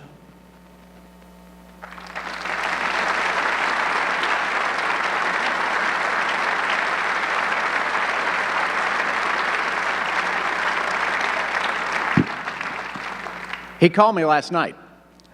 He wants you to know how desperately he wishes he could be here, and he wants me to call when this is over. So I know what I'm going to say, though. Sir, the memories from the family were humorous and loving. The appreciations from the leading politicians were really inspiring and wonderful. But the thing he's going to be most upset about is he didn't get to hear the Howard University Choir sing "Oh Freedom." Thank you all very much. You're terrific. You're just wonderful. And he reminded me last night that in the black church, a funeral is called a homegoing. So Dr. Frederick, thank you for welcoming Harris and his, as we say in the Catholic Church, his whole mishpucha here to your home. Matthew, Suzanne and Jacques, Danny and Sarah, David and Betsy, to Harris's grandchildren, Gabe and Nat, Ben and Andrew, Cole and Ian, thank you for sharing with us your husband, your father, your Papa Harris. For Harris to have lived the public life that he lived placed a special burden on you, and one that you really didn't sign up for. So I want to thank you. I know Harris would, and I want to thank you on behalf of the world that you helped make so much better through your sacrifice and service. So thank you to his family.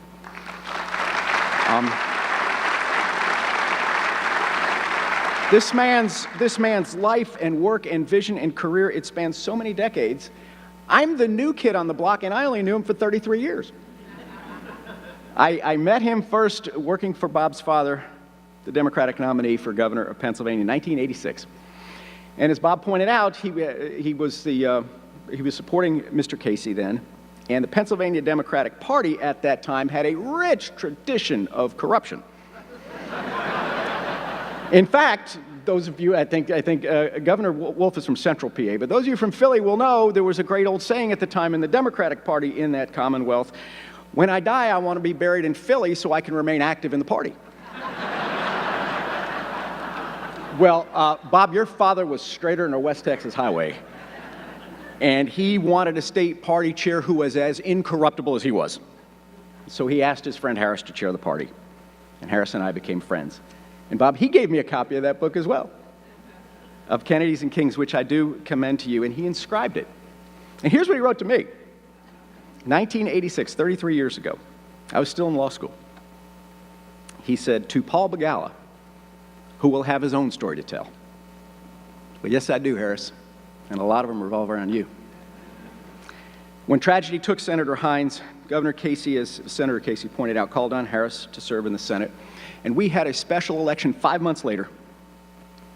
Dick Thornburgh, the beloved former governor and attorney general, decided he might want to seek that race, and when he announced, we did a poll, and we were behind by 47 points.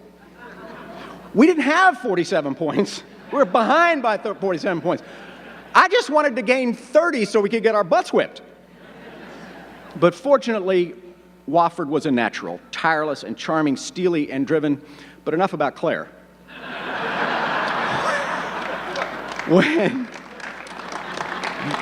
You know that's true. God bless Claire. And so Harris became a senator, and when he gave his first floor speech in the Senate, I, his campaign manager, was so excited. This is a chance now to get in the game, right? To begin to set the agenda for this election that was coming up so fast against this opponent who was so formidable. There was a recession on, so of course I advised Harris to talk about jobs. So he gave his first floor speech about India. India! Harris, India! India is not in Pennsylvania. Indiana is in Pennsylvania. Indiantown Gap is in Pennsylvania. India's not. Unflappable as always, he said, yeah, but Paul, I actually know something about India. Rookie mistake for a senator, give a speech about something you actually know something about. But India notwithstanding, Harris focused his vision on that campaign. He focused our campaign on health care. And Harris was right, and the voters responded. I will also note that Harris Wofford practiced what he preached. He was the first politician I ever heard of who insisted on providing health insurance for his campaign staff,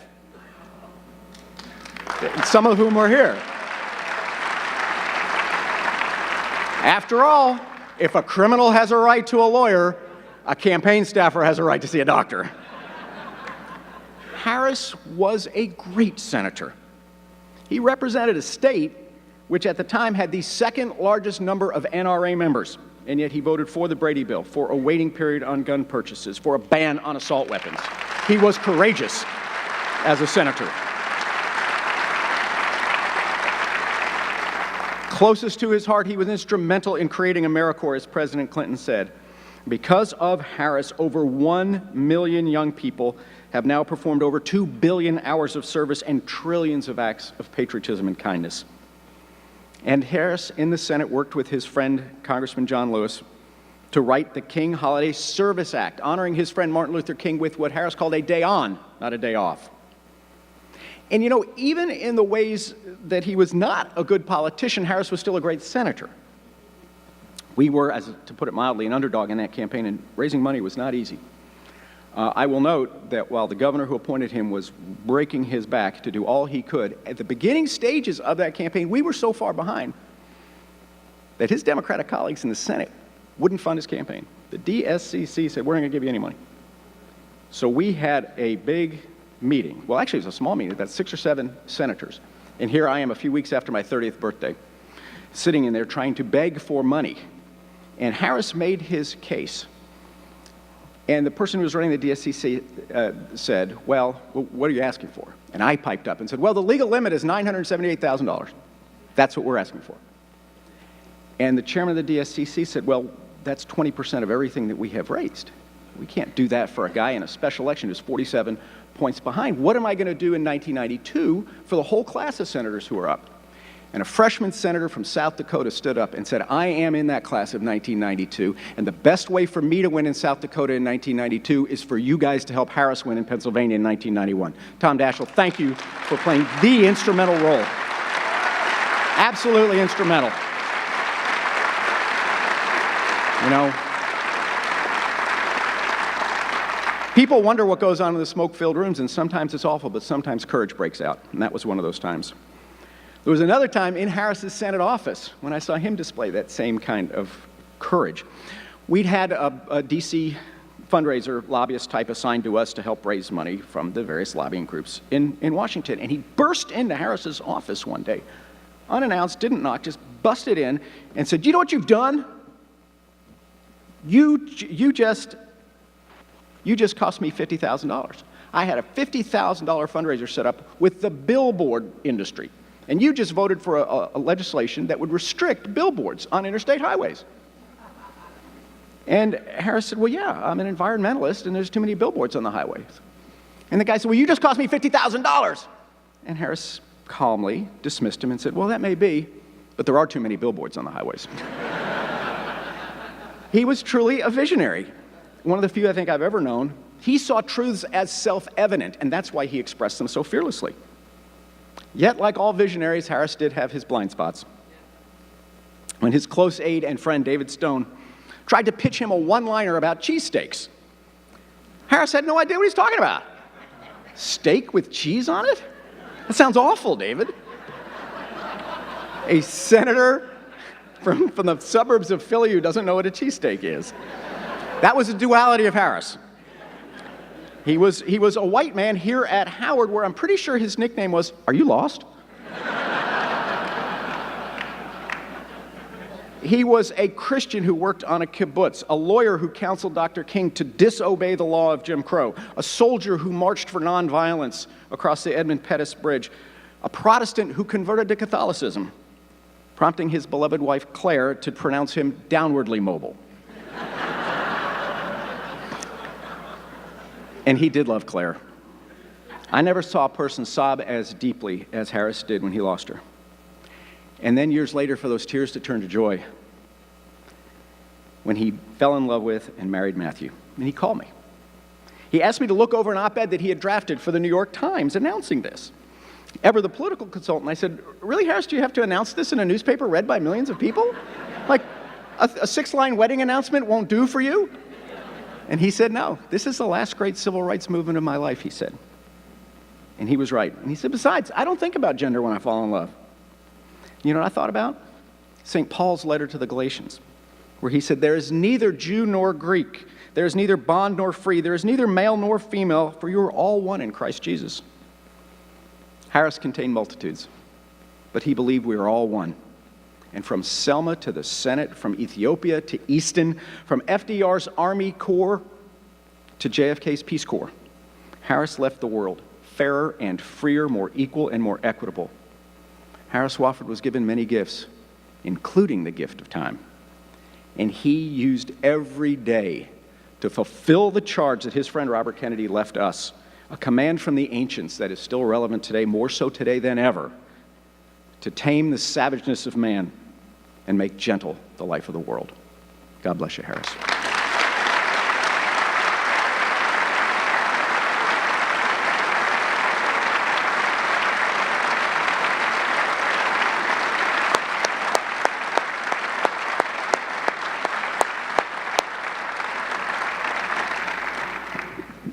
You can imagine it's a super easy task to speak today. I'm John Gomperts, and I'm part of the battalion of people who worked with Harris over the years, many of whom are here with us this afternoon. And as much as we are celebrating Harris, Pat mentioned that Harris wasn't always easy to work with. So I just want to share with you a couple of stories to give you a sense of what it was like to be with Harris day after day in a working situation. Starting right at the beginning. Snapshot. I'm scheduled to interview with Harris in the Senate office on January 3rd, 1992. My daughter Lily is born that morning, so we reschedule. I'm at his house in Bryn, Mawr, the following Monday, January the 6th. I arrive promptly. Harris is not ready. He takes me to the living room, introduces me to Claire, and disappears. Claire, who is a truth-telling force of nature, smiles. She asks me to sit down, and then she says this: Harris promised 4 things in his campaign, and of course, 2 of them are completely ridiculous and absolutely antithetical to his fundamental beliefs and his life's work. What do you propose to do about that?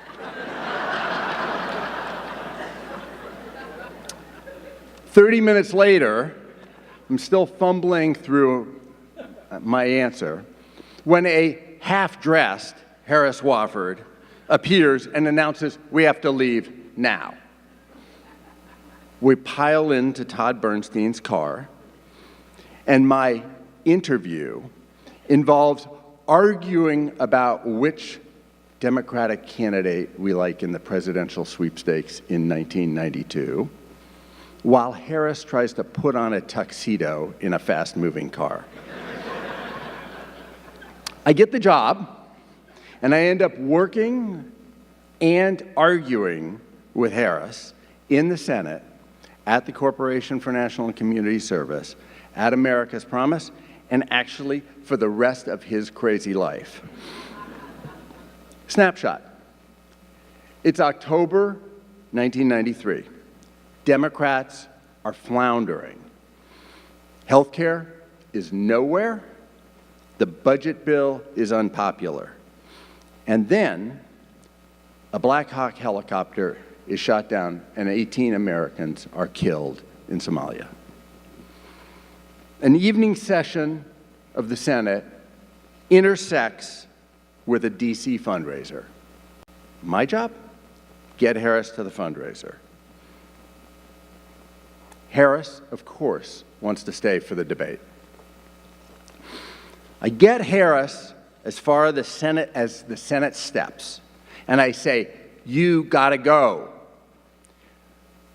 He refuses. And we get into it a little bit right there on the Senate steps. And those of you who know Harris and encountered Harris know that Harris is always a little bit of a close talker, right? This evening, I match Harris. So there we are on the Senate steps, sort of chest to chest, arguing about what we're going to do. And exasperated, I finally say, "Harris, there isn't a single voter in Pennsylvania who wants us to stay in Somalia and do nation building." And Harris rises to his full height, and he sticks out that considerable chest of his, and he says, "You're wrong. I do."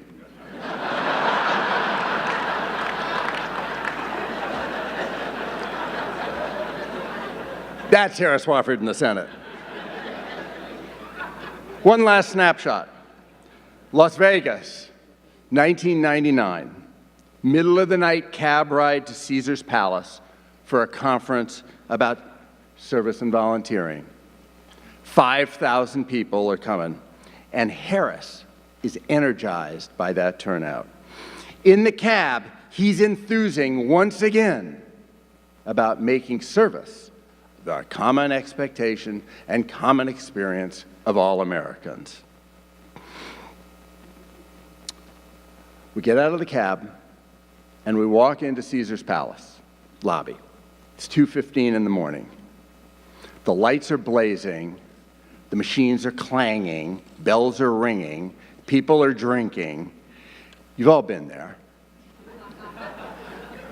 And Harris Wofford, the ultimate national service and volunteer booster and enthusiast, turns to me and he says, "John, I'm afraid we've got a long way to go with that common expectation and common experience thing." Working with Harris and being friends with Harris was a weird and wondrous wild ride, filled with adventure, commitment, argument, learning, and humor. I'll miss it. We'll all miss it.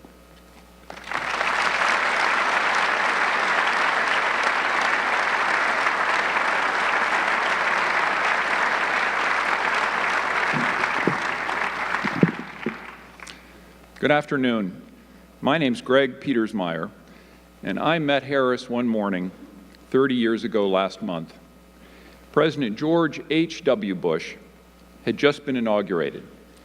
I was putting together a new office, the White House Office of National Service, and setting out to try to help President Bush meaningfully engage part of his presidency in what became known as points of light. Individuals and groups, each acting voluntarily on their own values and with their own agency and liberty to help others and change lives for the better. At the time, Harris was a member of Governor Robert Casey's cabinet. But that morning, listening to Harris and his story and what he believed mattered most to the future of America, you couldn't tell whether he was a Democrat or a Republican. For him, of course, a clear North Star was service, more specifically national service. Sometimes the N and the S were capitalized, and sometimes not. Over the next 30 years, President Bush and Harris shared respect and affection for one another, and shared wisdom about the value of service. 2 men, 1 idea. And I was a witness to it along the way. For example, when President Bush created the first daily recognition program from the White House in American history to honor points of light and their stories, Harris thought it was a terrific idea. And he felt the same way when the Points of Light Foundation was started. Harris supported, of course, the National and Community Service Act of 1990, which President Bush signed into law. When Harris led the corporation, and with Points of Light wanted to co-sponsor an historic President's Summit for America's future in Philadelphia in 1997, President Bush was the first president to agree to participate. And Harris and President Bush both supported what followed, which was America's Promise, chaired by Colin Powell.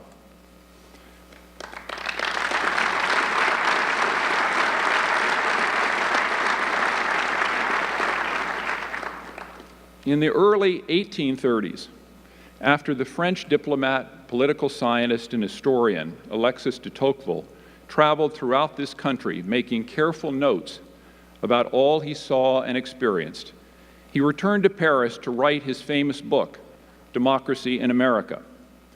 In it he wrote, "I sought for the greatness and genius of America in her commodious harbors and her ample rivers, and it was not there. In her fertile fields and boundless forests, and it was not there.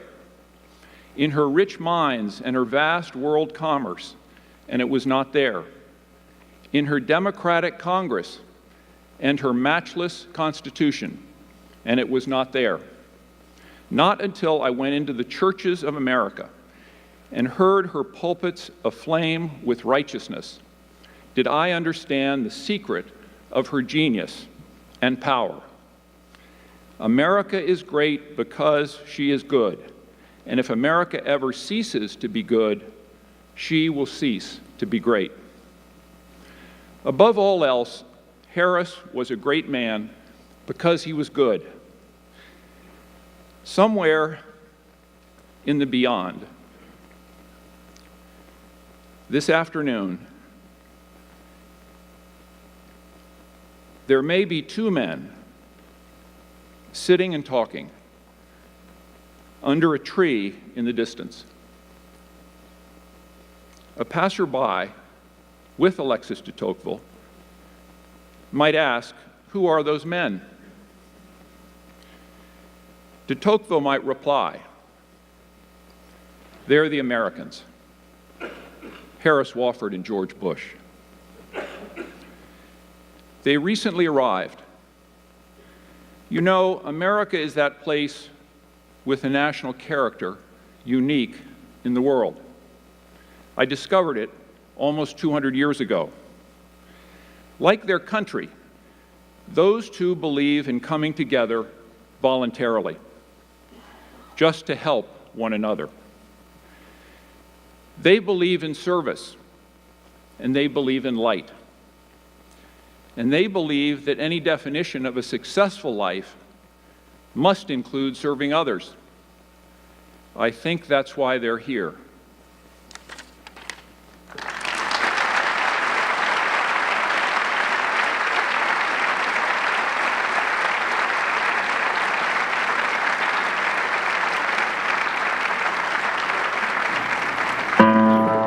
Hi, my friends. It's Peter Yarrow, and I wish I could be with you, but I'm on the road, as you can see.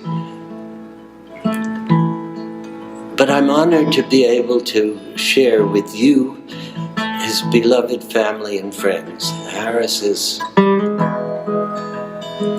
this song by Woody Guthrie. And sing along with me, as Harris would have wanted you to. I roamed and I rambled and I followed my footsteps from the sparkling sands of a diamond desert, and all around me A voice was calling. This land was made for you and me. Now you sing with me. This land is your land. This land is my land. From California to the New York Island, from the redwood forests to the Gulf Stream waters. This land was made for you and me. As the sun was shining and the wheat fields waving and the dust clouds rolling, as the fog was lifting, oh, and all around me I heard a voice calling. How it might have been Woody. This land was made for you and me. This land is your land.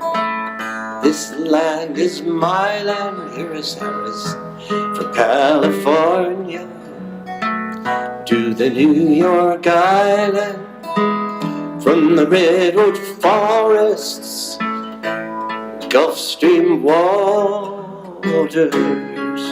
This land was made for you and me.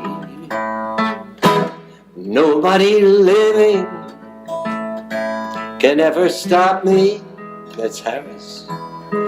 As I go walking down that freedom highway, nobody living can make me turn back, 'cause this land was made for you and me. With me again. This land is your land. This land is my land. From California to the New York Island, whoa, redwood forests to the Gulf Stream of water. This land was made for you and me. Harris, you helped make this land good and heartfelt for you and me. Oh, me. Love you.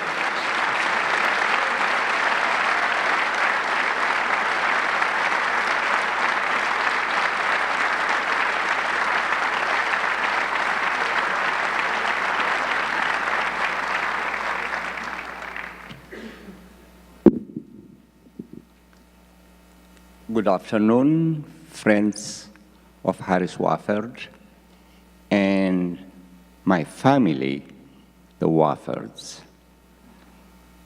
The reason why I am sitting next to Matthew and Jack Wofford is because I'm the white sheep of the Wofford family.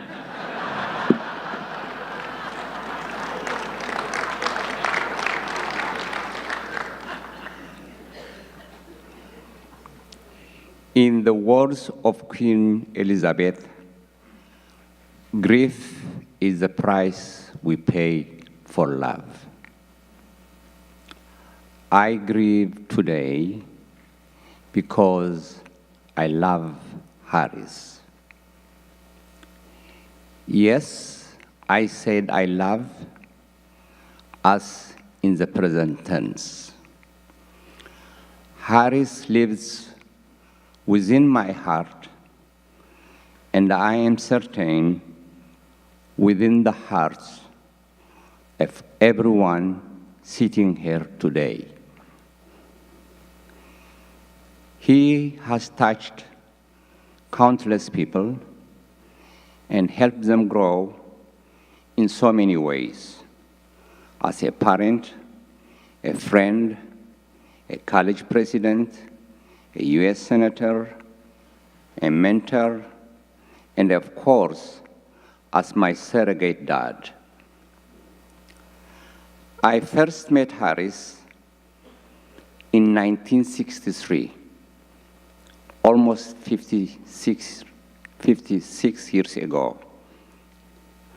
At that time, Harris was the director of the U.S. Peace Corps in Ethiopia. While in Ethiopia, he had wanted to visit a 13th century Coptic Christian monastery. The monastery was located on the top of an 8,000-foot mountain outside my home city of AnnMaura, Eritrea. To accompany this important man, my 7th grade Peace Corps teacher selected 2 students, including me, to serve as Harris's guides and translators. Needless to say, I was eager to converse with this important foreigner despite my flawed English. The hike up to the mountain took a little over 3 hours, climbing over steep terrain to reach the monastery. As a young boy, I was intensely curious about this foreign man, and naturally, I was not sure what to say to him. However, Harris put me at ease and took the lead shaping our conversation. He began asking questions about growing up in my country, about my views, if any, about the world beyond, and about my school and my family. I have never met anyone like him.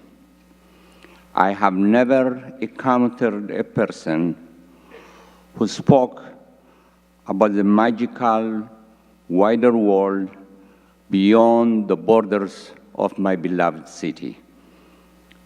By the time we reached the monastery, I wonder if perhaps Harris has known me from a previous life. His spirit was my spirit. 5 years later, in 1968, my fate was determined by Harris's appointment as the first president of the State University of New York at Old Westbury. In the fall, Harris recruited me from my home to be one of the first 85 students to plan a new college.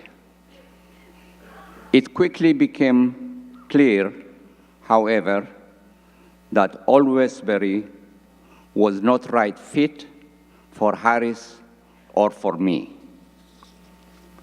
So shortly thereafter, he became the president of Bryn Mawr College. Again, through Harris's recommendation, I followed him to Haverford College. Finally, as a newcomer to the US, I had not known much about the history of this country's racial divides. It was here that I learned about Harris's passion for racial justice and his tireless effort to achieve it. That combination of vision, commitment, and determination took Harris to Africa. It took him to the mountain top outside AnnMaura, and it took me with him to heights I could have never reached without his help and guidance. So Susie, Dan, David, I can tell you today, I'm truly your brother. and your love and grief are mine as well. Our God has blessed us all as our souls have been touched by Harris. May he rest in peace. Thank you.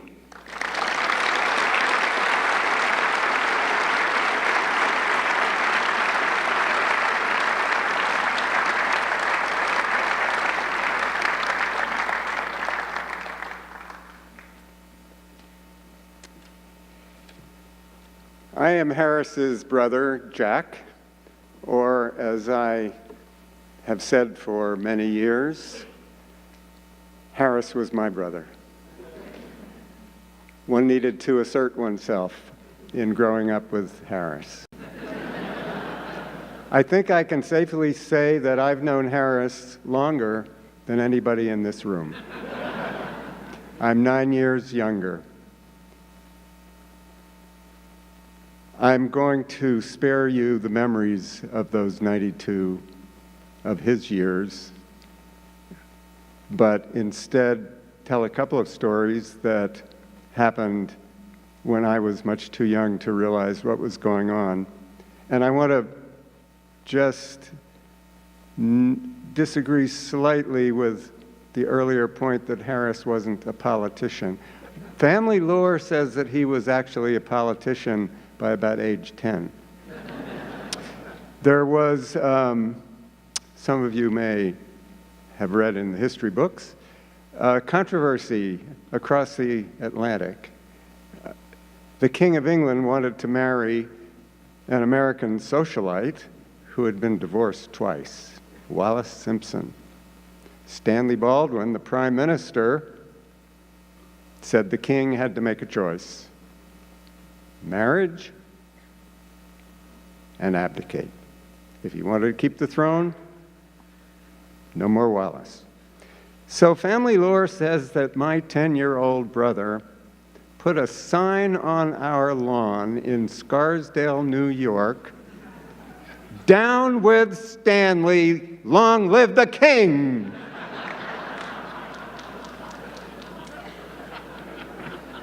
I was telling this story a couple of weeks ago, and Sarah pointed out to me, isn't that interesting that even at that age, Harris realized that marriage was about love. And Matthew is here.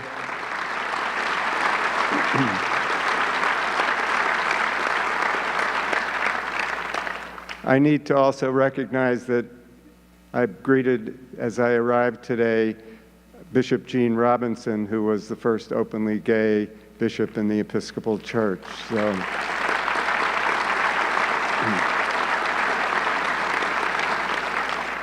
So I'm going to just tell a brief story that comes out of Harris's slim but powerful book, Getting to Yes, written when he was 19. It's up to us. Correct. Slim but powerful. So many of you know about and have heard a bit today about his adventure with our grandmother when he was 11, returning when he was 12, taken out of school for 6 months to go all around the world. It was 1937-38. Europe was preparing for war. Japan had started a war. In Rome, they saw fascist dictator Mussolini on his balcony. In Bethlehem on Christmas Eve, the peace was shattered by gunfire. In Shanghai, they went in after the Japanese had bombed and were occupying. In Japan, they saw soldiers everywhere. Harris returned truly a citizen of the world. He saw history in the making. But aside from those major events, one scene in the book says a lot about the future Harris. In Egypt, at the pyramids, Harris writes that the guide had arranged for some native musicians to come and visit our tents in the evening to play and dance for us. But they were far more interested in American dances. Yes, they would entertain us if I would demonstrate American dancing to them. I then did the Big Apple for them there in the desert. Now, if you don't know the Big Apple, which I didn't, I'd heard about it forever, but I looked it up on YouTube, and it is truly a wild and crazy group dance that was all the rage in the 1930s. So, you know, just picture this 11-year-old jumping and gyrating and enjoying every minute of it, liking the spotlight, I'm sure, and making friends in the process. I made many friends around the earth, he writes about the trip. Not only was the world one, but people everywhere were much the same underneath their skin, their customs, their clothes, and their prejudices. People may get twisted politically, emotionally, religiously, but underneath they are the same. Too soon the trip was over, he's still writing, but a young boy had learned many lessons and seen many things which had started him thinking about the world. I can see Harris there in the desert, releasing his free spirit and beginning to think about the wonderful, challenging, interconnected world and his place in it. In a way, he did the Big Apple for the rest of his life, enlisting all of us in his exuberant dance, a dance of adventure, spontaneity, creativity, drive, joy, and love, his dance of life.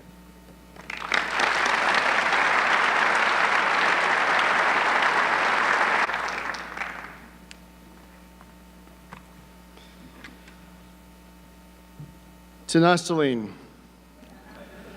Indimanalu. For those who are Ethiopian or returned Peace Corps volunteers who served in Ethiopia are probably gleefully laughing at my pronunciation, just like the Ethiopian taxi drivers would do when Harris greeted them with those Amharic words, followed by the town villages, Addis Ababa, Hawassa, Gondar, Dir Dawa, Desi, McKee, and the talk of knowing the Ethiopian Emperor Haile Selassie. I never visited Ethiopia, but I felt I'd visit there many times. Even though I heard it repeatedly for almost 18 years, I never grew tired of it. It was always that greeting from Harris that sparked immediate friendships with taxi drivers. I never imagined a taxi ride could be interesting and special. But it was that kind of greeting that symbolized an 18-year relationship with the most wonderful man I could ever have met. It was during a time I had just moved to Fort Lauderdale to begin industrial design classes at the Art Institute. Saturday had arrived, and a Pakistani friend, Ali Khan, had called me to join him and his partner at the beach.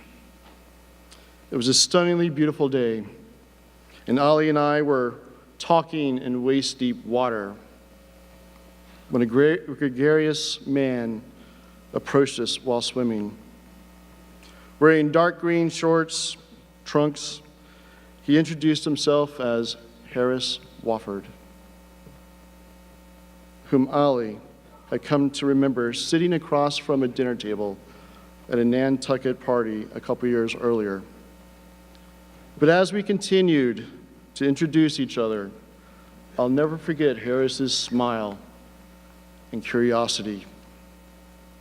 I wasn't aware of who he was at the time, but I wanted to know him. We walked along the beach for about an hour talking about life and religion. I remember his passionate spirit and his curiosity about life. I thought to myself, this guy is different and special. It was at that moment I knew that I might be spending a good portion of my years with this man. And here we are, 18 years later. Life was wonderful knowing Harris in the first 10 years. However, distant, closeted, in fear of what family and others would think, it did present challenges for both of us. It wasn't easy, but Harris and I realized what we had, a loving relationship that was unique. There are those who would question that I was 50 years his junior. Harris would like to say 49 and a half. Yes, the age gap may have sounded strange to many, separate from the norms. And we were a minority of a minority. But as our love evolved, it took over. We treated each other as equals. Some would say it's a father-son mindset. I can assure you, no, it wasn't. Or others would say that I'm an acolyte. No, it wasn't that either. We both had a youthful zest for life, nature, and people. Just some of the many things we had in common. There was a day Harris and I went to see the Impressionist exhibit at the Phillips Gallery here in D.C. I'd made my way a few paintings beyond Harris that put me on the other side of the room. I turned around to see where Harris was, and I noticed him whispering into a guy's ear, to which the guy turned around in horror. I said to myself, oh no, what does Harris just say to this guy? I walked over to Harris and said, what did you say to him? And he said, well, I was admiring this painting, The Cafe Terrace on the Night from Van Gogh, and I whispered into this guy's ear, thinking it was you, I want to go to Paris with you.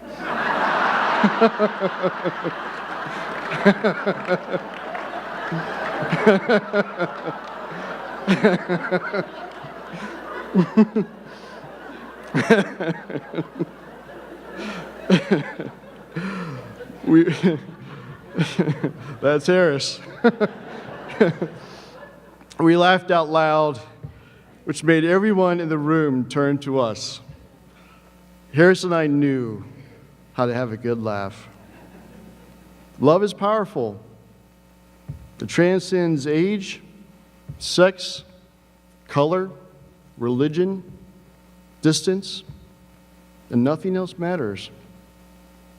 But so often, many fall victim to the fears of what others think, or how it will affect their legacy, prestige, or that it doesn't subscribe to their religious doctrine. These types of fears create damaging stereotypes and stigmas that can influence political and religious institutions, preventing couples such as Harris and me from experiencing the joys of loving each other. In 2016, Harris wrote an op-ed that was published in the New York Times explaining his decision to marry me. He elaborated on how too often society seeks to label people, pinning them on a wall, straight, gay, or in between. Harris said, I don't categorize myself based on the gender of those I love. He's right. Those frivolities, criticisms, and fear fell to the wayside. Harris and I decided we could no longer be apart, and so I moved to D.C. The beauty of Harris's love for life, nature, poetry, spirituality, and people always amaze me.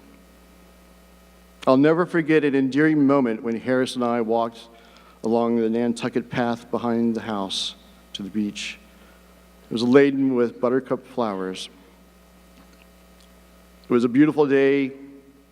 Harris looked down at the flowers and said, "My life is like a buttercup reaching for the sky." Harris was always reaching for the beauty in everyone and in nature.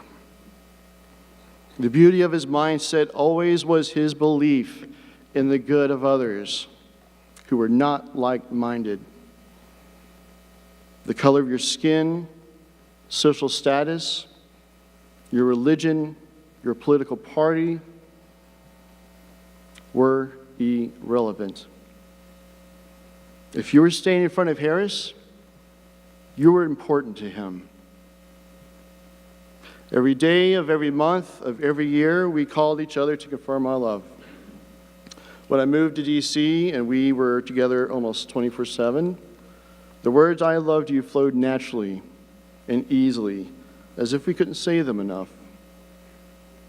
Harris would always say, "We need to write our own song, one that recognized our love for each other." On April 31st, 2016, we acted on our love and got married. Our marriage wasn't welcomed by some, including family members on both sides. And the reasons were many. It was against religious beliefs, legacy, and embarrassment, or misunderstanding. We understood those reasons, and we learned to endure them. We simply chose not to let fear undermine our love and joy for one another. Harris was a free spirit and was tone deaf to the fears that plagued many. It reminds me of a William Blake poem. "He who binds to himself a joy does this winged life destroy. But he who kisses the joy as it flies rises in eternity's sunrise." During Harris's remaining years, Harris and I had many discussions about family, life, and death. We would talk of his wife, Claire, and what she meant to Harris. Harris told of the beautiful mind and the soul and what a tough and ardent critic she was. A friend once asked me, "How does it make you feel to hear Harris talking about Claire?" I responded by saying, "I hope he never stops, and I would be greatly disappointed if he did." He loved Claire immensely, and it meant a lot to me that he would share his love for Claire with me. For the past couple of years, I became fascinated as random strangers would periodically approach Harris to say, "You are a blessed man." That's the effect Harris had on people. He touched the lives of many. There are many of you here today who know what I'm talking about. Harris was wonderful and magical. Harris never feared death. We occasionally talked about it as we would sit at our bench along the Potomac River or walking towards the Trinity Tree.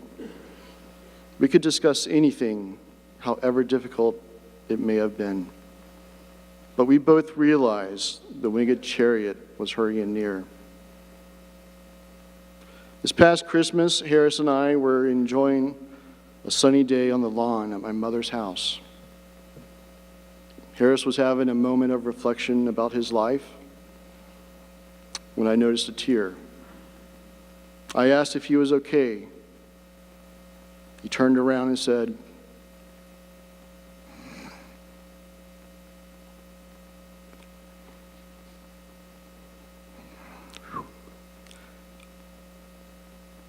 "I know my time is short, Matthew.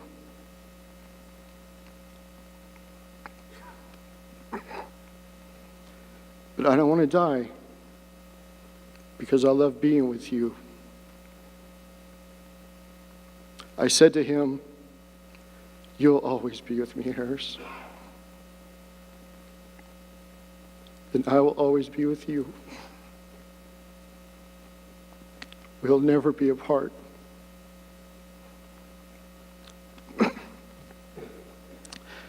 As I was saying my goodbye to Harris shortly before he passed away, I read a poem to him by Henry Van Dyke, whom a friend had shared with me that had provided him comfort for when his mother had passed away.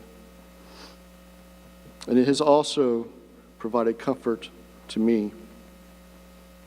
I know Harris is just beyond the horizon, and I, too, will see him when I cross it.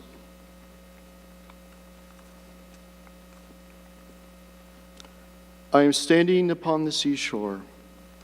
A ship at my side spreads her white sails to the moving breeze and starts for the blue ocean. She is an object of beauty and strength. I stand and watch her until at length she hangs like a speck of white cloud, just where the sea and the sky come to mingle with each other. Then someone at my side says, "There, she is gone." Gone where?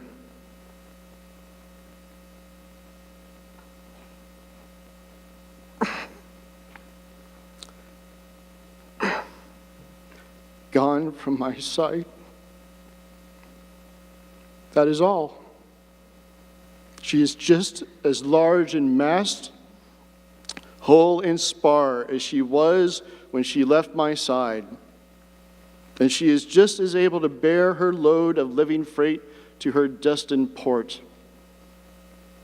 Her diminished size is in me, not in her. Her diminished size is in me, not in her. And just at the moment when someone says, "There, she is gone," there are other eyes watching her coming, and other voices ready to take up the glad shout, "Here she comes."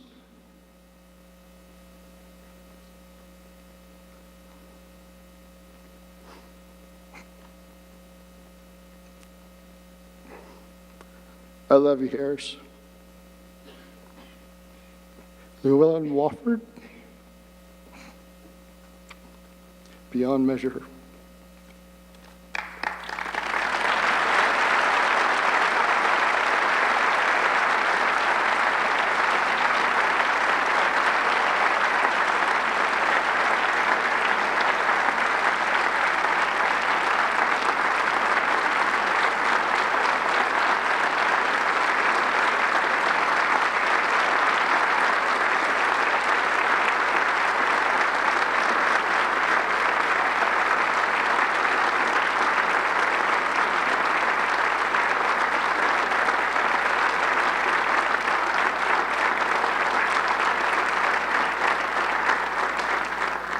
I wish there were dozens of Harris Woffords around.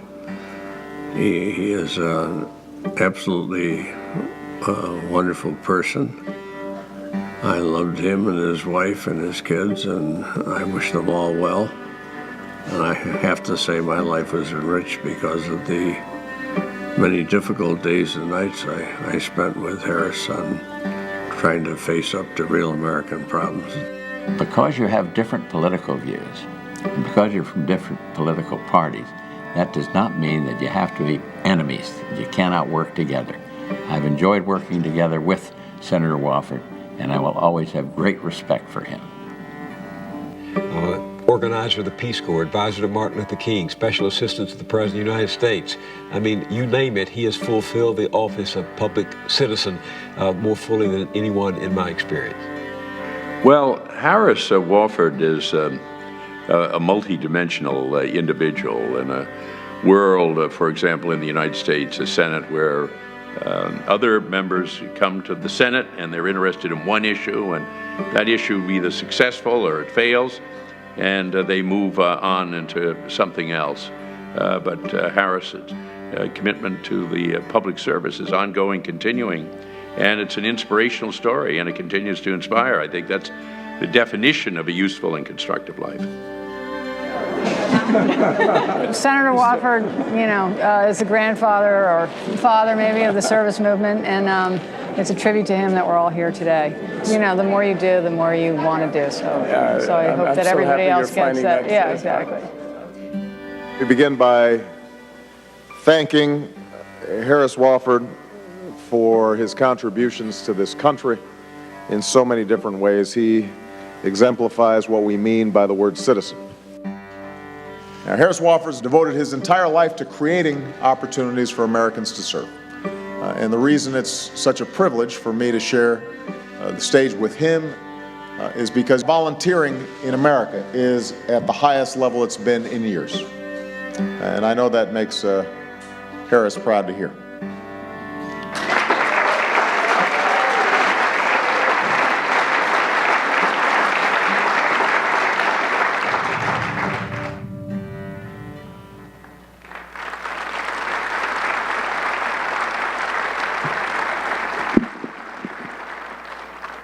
Now comes the rebuttal.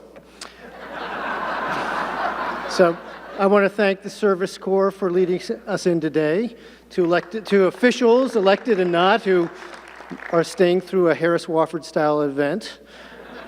Matthew, as always, thank you for being in our lives. And Tim, I really want to thank you for letting me know where my father's been all these years, so it's really great. So what do we make of this life and these stories? Who was this person? I've been asking that question since I was very young.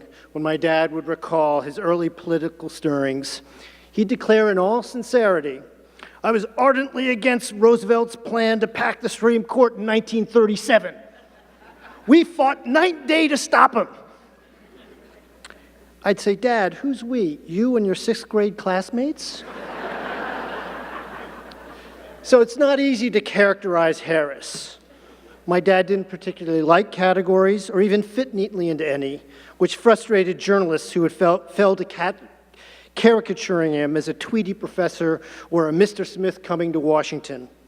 He was neither. He was not exactly a liberal. He liked to talk about fighting with liberal leaders opposed to many things he cared about. He saw self-government as a force for creativity and good, but he hated bureaucracy, and helped create the Peace Corps' 5-year flush, a term limit for bureaucrats. Harris certainly wasn't a moralist. He reserved his moral judgments mainly for certain food groups that he found particularly uplifting, such as yogurt, fresh vegetables, and soup. Many of you think of Harris as an idealist, but I don't think that's quite right either. I've come to the conclusion that my father was an ideaist.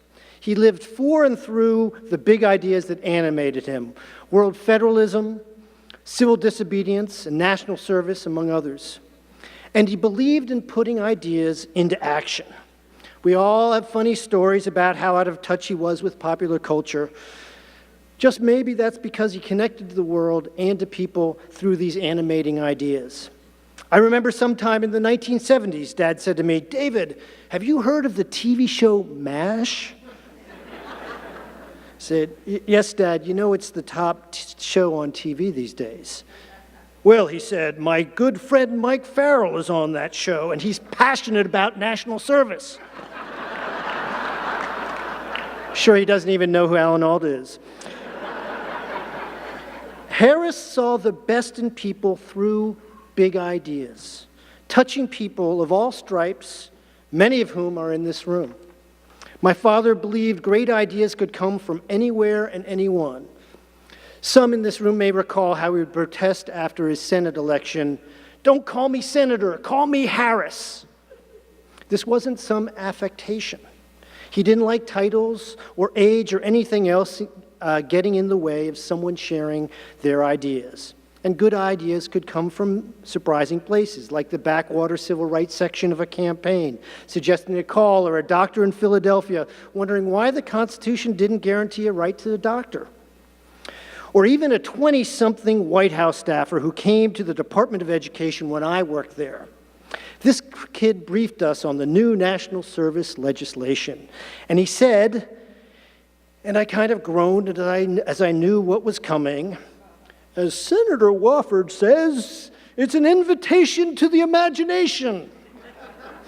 My dad had his favorite phrases and metaphors, like cracking the atom of civic power. I like to ask him about his plans for removing the civic nuclear waste. And Dad would laugh. He had inherent gentleness and a sense of life's and his own absurdity. This gentleness and his myriad quirks may have led some to underestimate him. He was tactical, tenacious, and tough. And he wasn't afraid of a little heat. During his TV debate with Dick Thornburg, the moderator cautioned that the candidates were getting heated. Harris retorted, "You need a little heat to get some light." Heat, light, fire. A few years ago, Dad gave a speech about Teilhard de Chardin, the Catholic philosopher. My father said his heart leapt as he read de Chardin in the 1950s, and it connected him to Shriver and Hesburgh and many others. He was taken by de Chardin's call to restore the ancient idea of creative fire, heat and light, as a metaphor for the constructive force needed to bring peace and heal divisions. So it is fitting to close now, finally, with a favorite quote of his and Shriver's and Hesburgh's. Someday, after mastering the winds, the waves, the tides, and gravity, we shall harness for God the energies of love. And then, for a second time in the history of the world, man will have discovered fire. Thank you very much.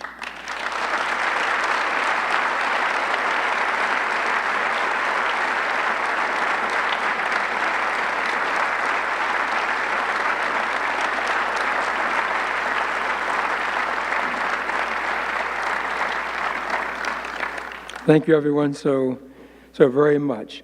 I neglected in my opening acknowledgments to recognize, and I'm particularly embarrassed about this, he's a fellow jurist from the Ninth Circuit who also is the result of Harris's work in getting judges confirmed. Bill Canby from the Ninth Circuit. Bill,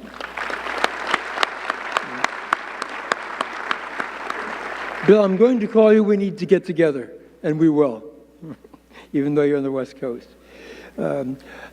I can do all this within 4 minutes, and I will.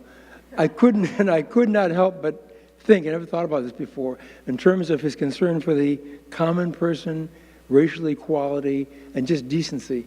It was so fitting that Peter Yarrow sang a Woody Guthrie ballad, because I began to see the parallels between the musical Woody Guthrie and the civic engagement of Harris Wofford. And it's very profound, and I think it's very real.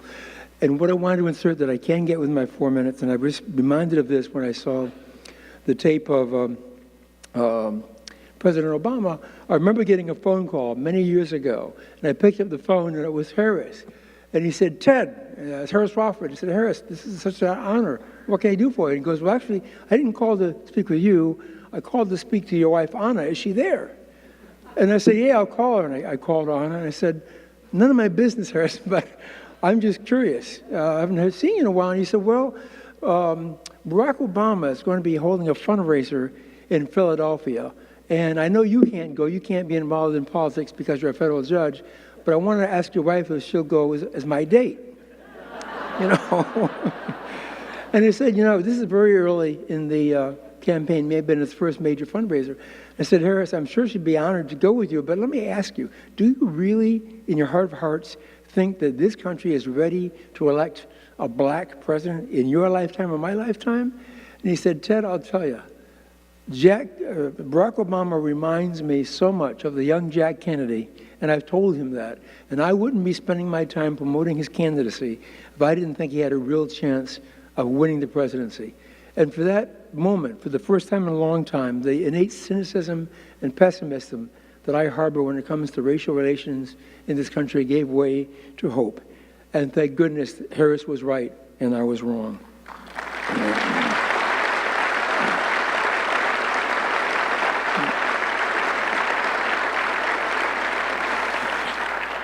Given what we've heard about the public servant, father, politician, statesperson, educator, and friend that was Harris Wofford, there is little left to say.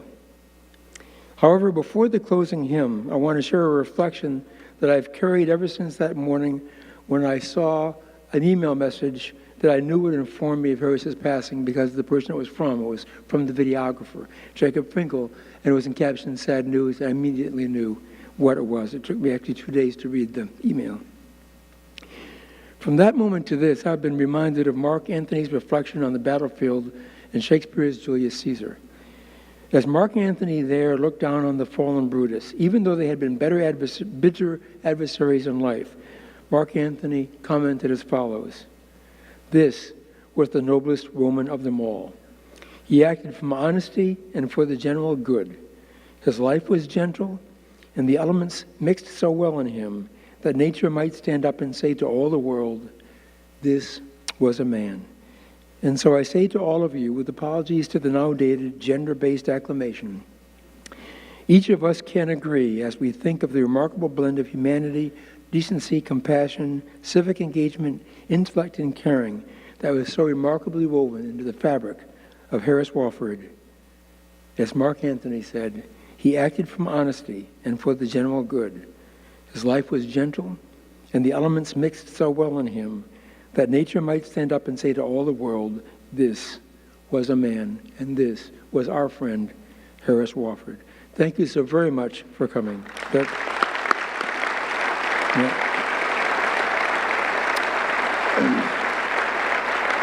As we hear the final hymn, the family will form a recessional line and be willing to meet with folks outside in the lobby. You're also invited downstairs for light refreshments, and if you go through the lobby toward where the recessional line will be forming, you'll be able to find your way downstairs to the light refreshments. Thank you very much.